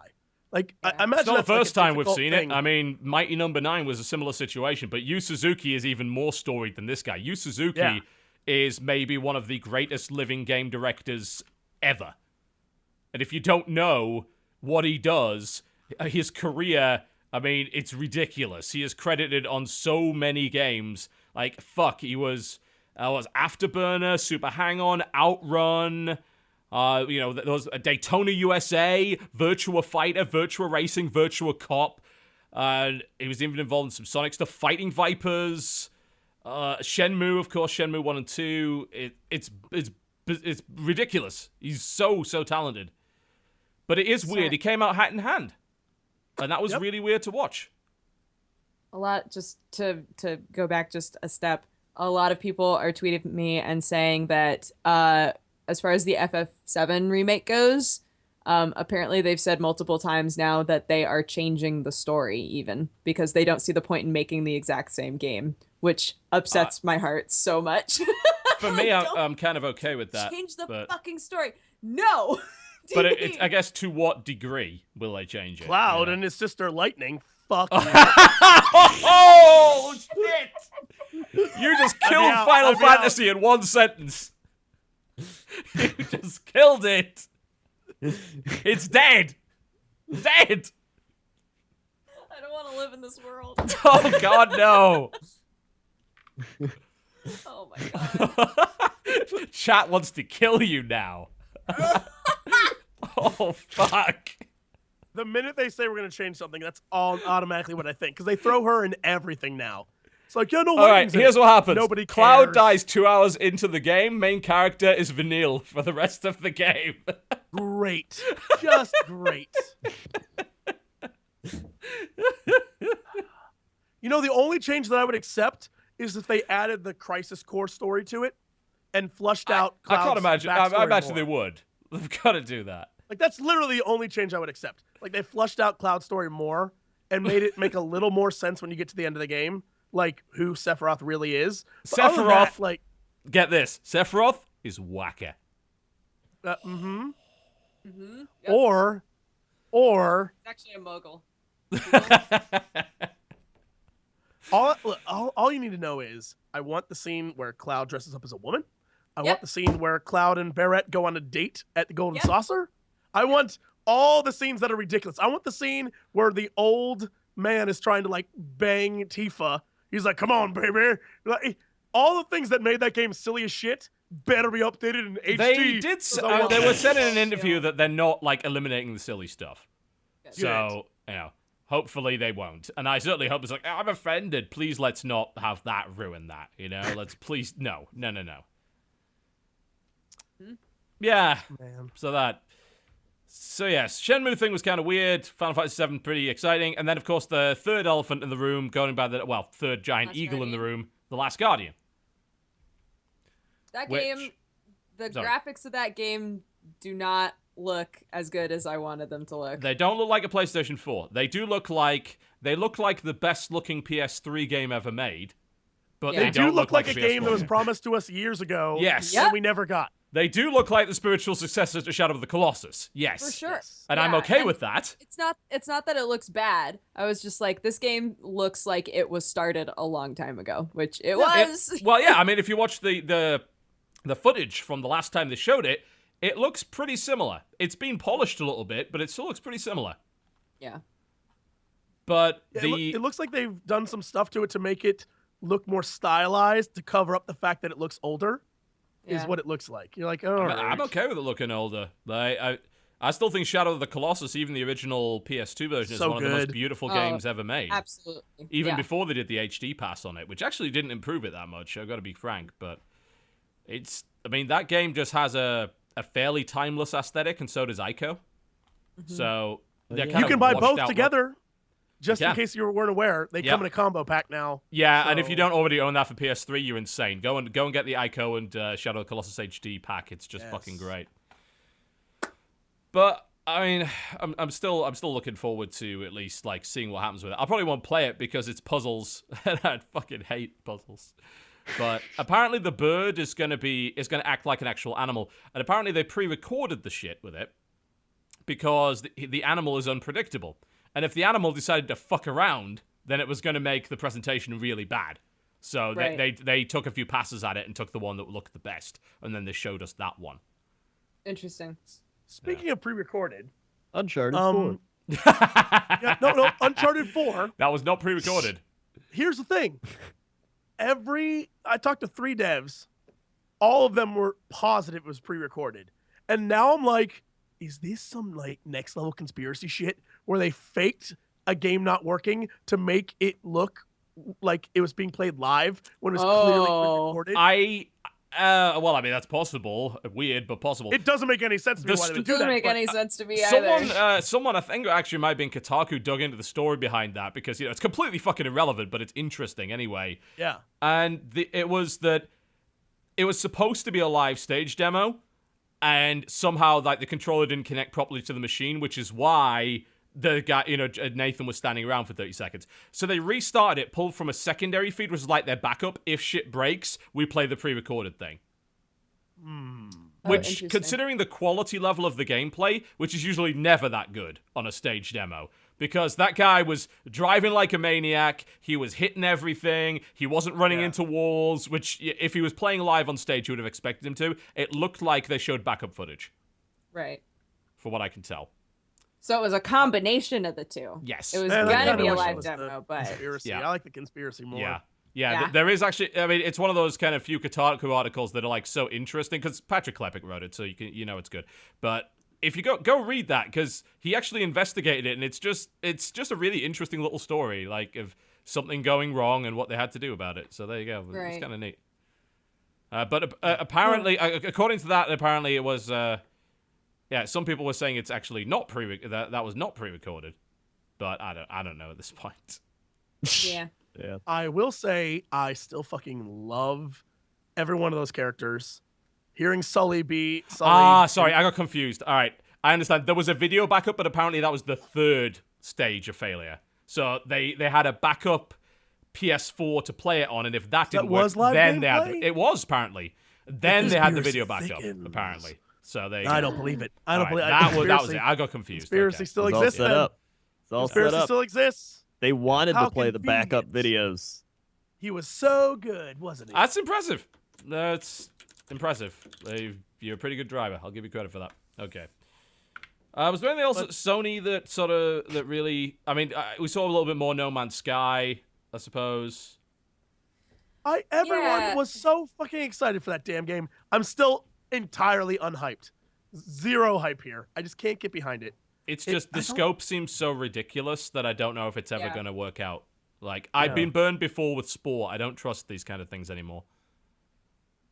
Yeah, I can't wrap my mind around, because apparently, like, they've claimed that they've turned evolution into a program, right? So, like, each of the planets has their own form of evolution based on, like, what sort of gases and things are randomized on the planet and what can live and what can't live and things like that. And that's how they're making it so that every single planet would be completely different.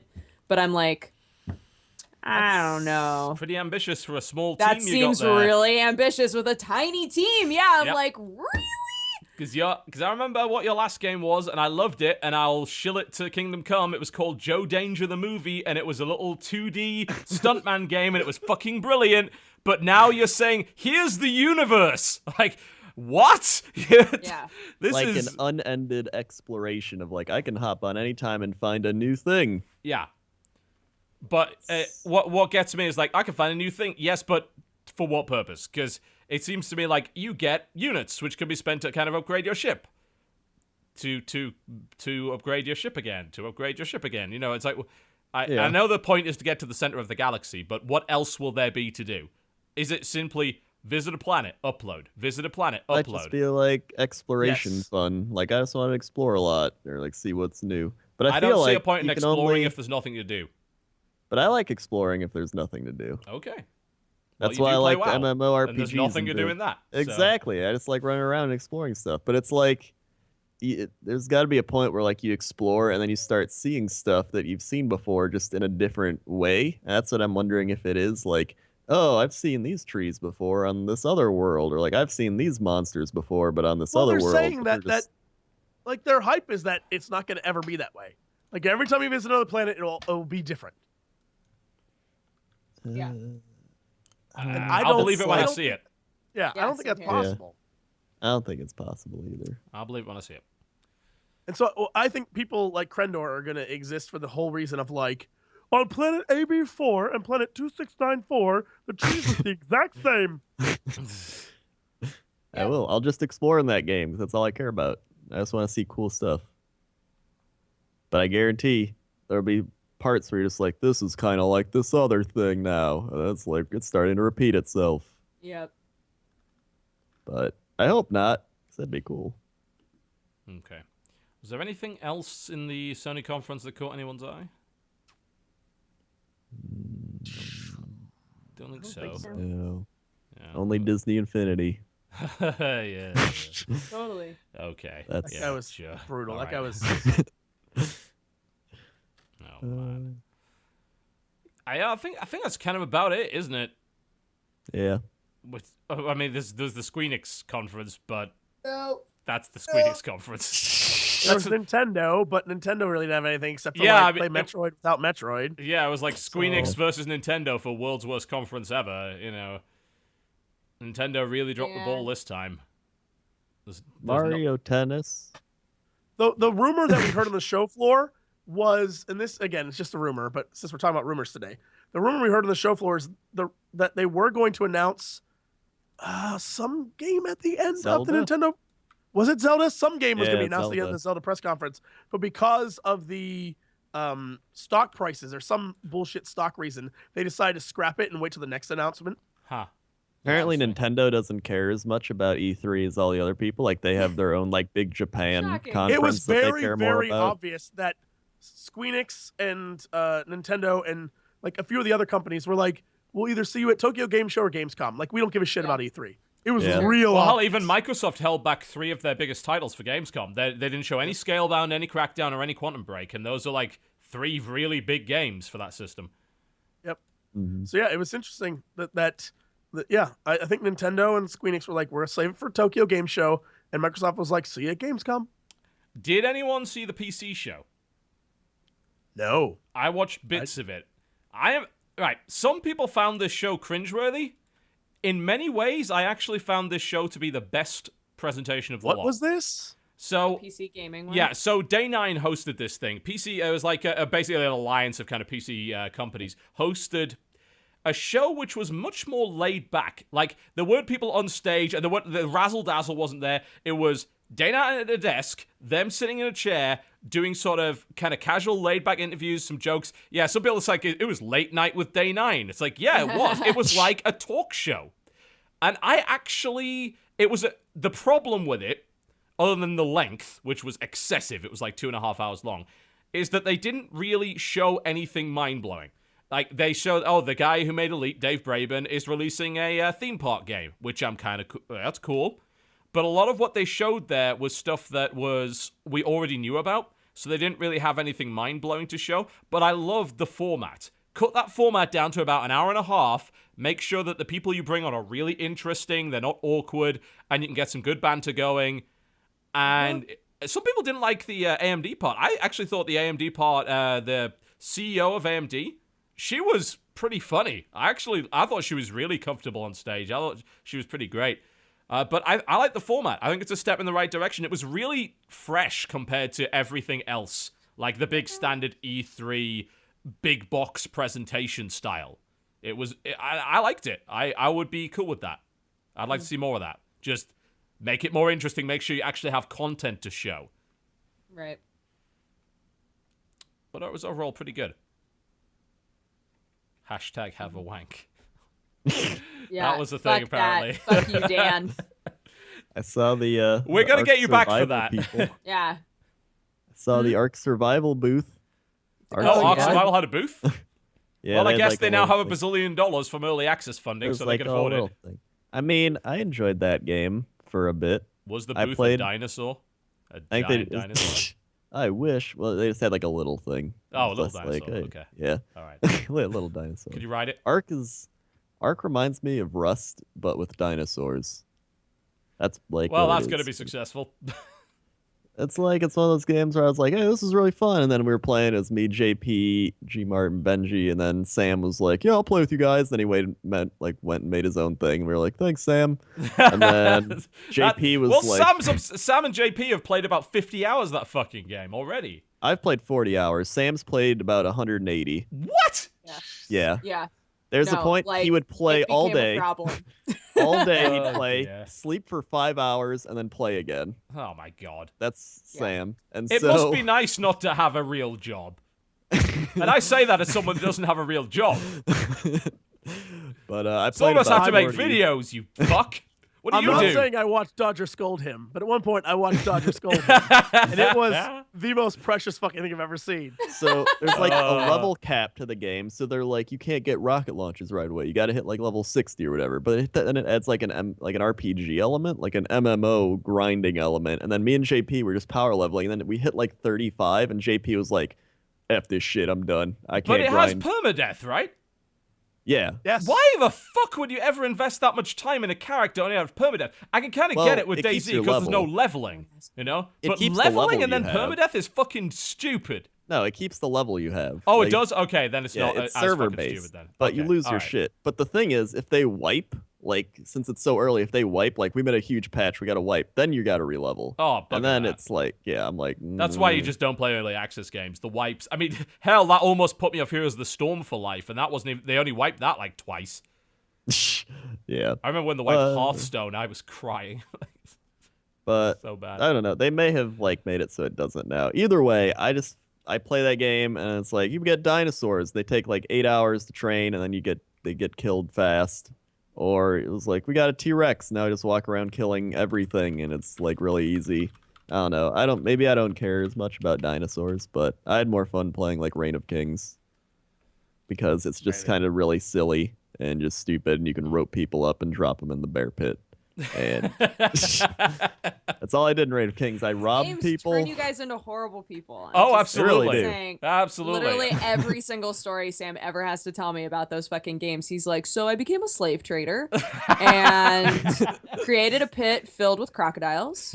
And, we I'm like, first- who the fuck are you? Like, what happens to you when you play these goddamn games? Like when we stream, there'll always be like a couple streamer people that show up like, "Can we help?" We're like, "You're wood, bitch. Go get us wood." And then they go chop wood for us, and that's all they do. It's great. And they're like, "I'm part of the stream." So we have them get the resources. But Reign of Kings is fun because you just make your own fun. I go rope people up, you rob people. It's silly and weird, and they're adding new stuff. But like Rust and those type, they're like, we're a bit more realistic sim. And I'm like, I don't want it to be real. It's slated. Yeah. But All right. those are Well, mine. we're pretty much at the end of the show at this point. So I've got one last question for each of you, which is, what's the standout game from that show for you? Now let's start with Dodger. Game that I enjoyed the most would be Cuphead. Right. Game that surprised me the most would be Blood Bowl 2. Cool. Those were my two, like, I walked away really happy with both of those games. Good. Mhm. Crendor. I'd say my favorite game there, obviously, Blood Bowl 2. Mm-hmm. It's the one game that I played where, like, if they were like, you have to play this game for the entirety of next week, I'd be like, all right, Oh, can do that. yeah, I can stick hundreds of hours Yeah. on that fucker. yeah. Like, it was very polished. It was better than even I thought it would be. Like, I was like, all right, it'll probably be, like, a slightly better thing. Like, I was like, this is really cool. And, like, I forgot to even talk. They had, like, the whole Cabal Vision, like, replay system where if you're playing a game and say you're like streaming it, like people can tune into that stream in their in-game like replay viewer and like see player stats and like cool vision or like rewind and stuff. Like it's really cool. And yeah, that was definitely my favorite. And then for something that I thought would be cool, or I didn't think would be cool, then it was maybe like Total War Warhammer. Like that Right. looks really promising. Like I'll play that. Like it looked really cool.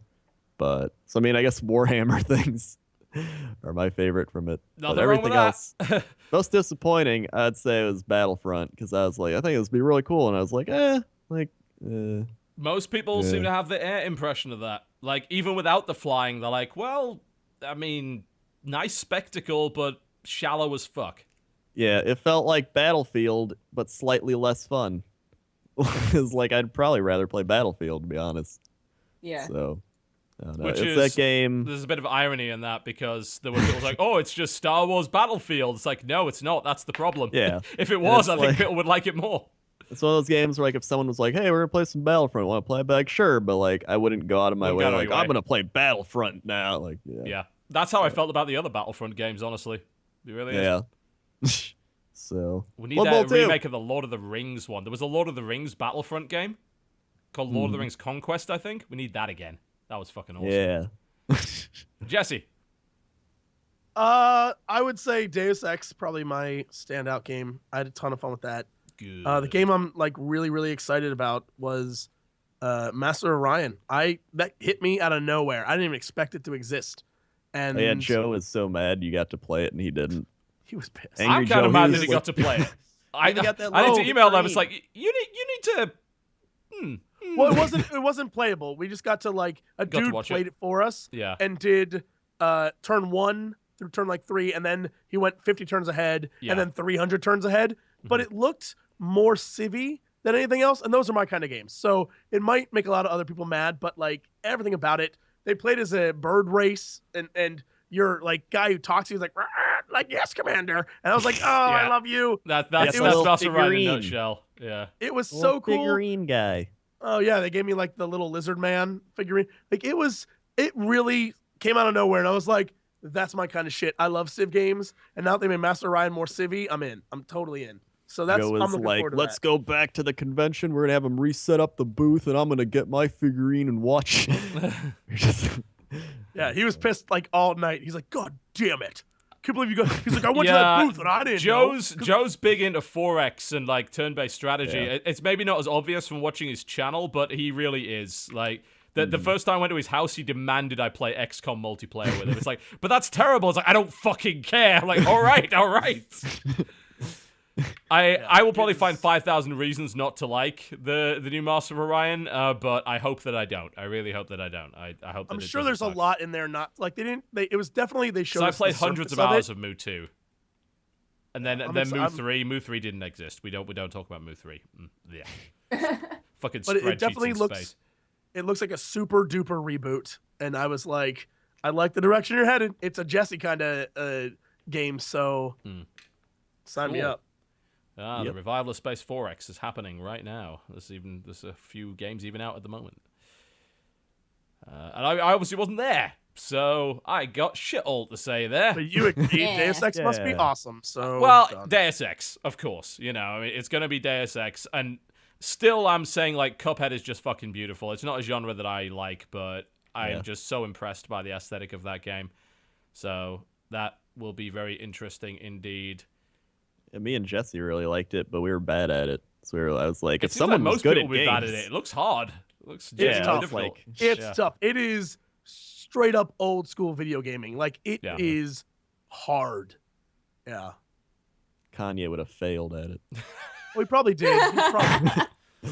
Fucking Kanye got us booted out of it. We were in like the super sexy like swank press area where it was just us and like cameramen. And we Yeah. were living it up. We had women We had waiting on us. air It was great. conditioning.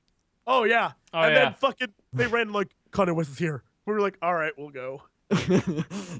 I do remember the one place, I think it was Gamescom, where we got access to the EA VIP area. Holy fuck. Like, it was like going into a different building that they'd set up Yep. inside there. It was so nice. There was Crazy. also, oh my god, there was an entranceway to the VIP area filled with like hangers-on people, just like people sipping drinks and like leaning on shit. Sounds I don't know about right. what the hell they did. But they Not were a all thing. in there. Not a damn thing. It was amazing. I was like, my god, I want this all the time. I don't know what this is about. Sign me up. All right, that's our E3 recap show, ladies and gents. Thank you very much for watching, and hopefully we'll have a show next week. We're not sure when yet. It's not going to be Tuesday because I'll be in hospital with the missus, so I'll be there for a couple of days. But after that, probably, like, I don't know, maybe Thursday, Friday, or the weekend. We'll keep an eye out, and we'll let you know. So just Follow us on Twitter. Make sure that you know what's going on. Don't follow Jesse, though. He's verified. You can't trust him. Yeah. It's true. Can't trust I don't need you to follow me now. I'm already verified. I don't even give a shit. Fuck all of you. Right. Well, I guess the only final question to ask would be what's coming up on the channel this week? What's going on, Dodger? Hi, everybody. You can find me on youtube.com/presshardtocontinue. We are going to keep playing Reject Demon Toko. We are going to keep playing Fault Milestone. My gaming news show comes out tomorrow, so if you want a show that's actually serious and not about butt touching, you can watch that. Once That is a a week. lie. It's a good thing I make. Total lie. You can find me on twitch.tv/dexterity bonus. I usually stream like 3-ish times a week. So that would be great. And I'm probably going to be just going real ham on Final Fantasy XIV because I still haven't finished the 2.5 story and I want to play Heaven's Ward. And on all the social medias, you can find me at DexBonus, DEXBONUS. Thanks for watching, everybody. I got to pee so bad. Crendor. Yeah, you can go to youtube.com/WoWCrendor. We got some crazy stuff on there. I went fishing with Ross this week. Ross from That's Game Grumps. crazy. Yeah, crazy stuff. I also played Empire Earth for a nostalgia trip because I've been playing So that with good, some that game. friends. Yeah, me and like my old friends that used to play back like 10 years ago started playing again, and there's like a patch for it, like Neo EE, where like it creates a multiplayer lobby. So we've just been playing multiplayer games, and it's so fun. And then I did top 10 ugliest like models in WoW, like not like models, but like player models and like monster models and stuff. And there's some pretty bad ones still. So you see that. I'm probably gonna make pointless top 10 fires because it's the fire festival this week. And then I got me and Jesse eating breakfast, the intense 2-part series. Part 1, we see me and Jesse and if we're going to enjoy the breakfast. And part 2 is our review of said breakfast. Very interesting. A lot of thrills were had. And then I just uploaded some Hearthstone Tavern Brawl of me playing it. And I'll probably play the new one that's coming out tomorrow or whenever that's supposed to be. Indeed. So, yeah. Jesse. Well, Crendor and I will probably have day 3 roundup up tonight. But other than that, I have bronchitis, so Not much get then. videos. You get videos whenever the hell you get videos. I can barely talk without coughing, so I can't move. I'm a mess. I'm a fucking mess. If I eat anything, I immediately puke it back up, guys. I'm on water. I'm on water and tea at this point, and I'm just dead inside. So I want you to know that when you send me those emails, like, "Where's the fucking videos, asshole?" I hope you get bronchitis, you dick licker. Exactly. It's not my Cox and Crendor fault. It's his. Blame him. And so, He's taking your money. Yeah, if you want to know when videos will start up again, I would say follow me on Twitter at Jesse Cox. I'd say follow everyone else, but they aren't verified, so you don't know you're actually following them. So Twitter. make sure Verify me. you only follow verified people, guys. Twitter.com/WoWCrendor. You guys, you can verify me. I have a picture of myself. I have my name as my @name. I got a profile thing with my email. It's all it fits the things. Wrap it up, Verify guys. me, Gotta Twitter. pee. Holy shit. There, So I want to take a minute to read this 15-minute essay I wrote. there probably won't be many videos from me, at least the first half of the week, because, again, going to hospital, scheduled surgery, Jen has gone for scheduled surgery, don't worry about it, nothing life-threatening, we knew this was going to have to happen, so, all good. Podcast probably at some point next week. Bye. Bye. Bye.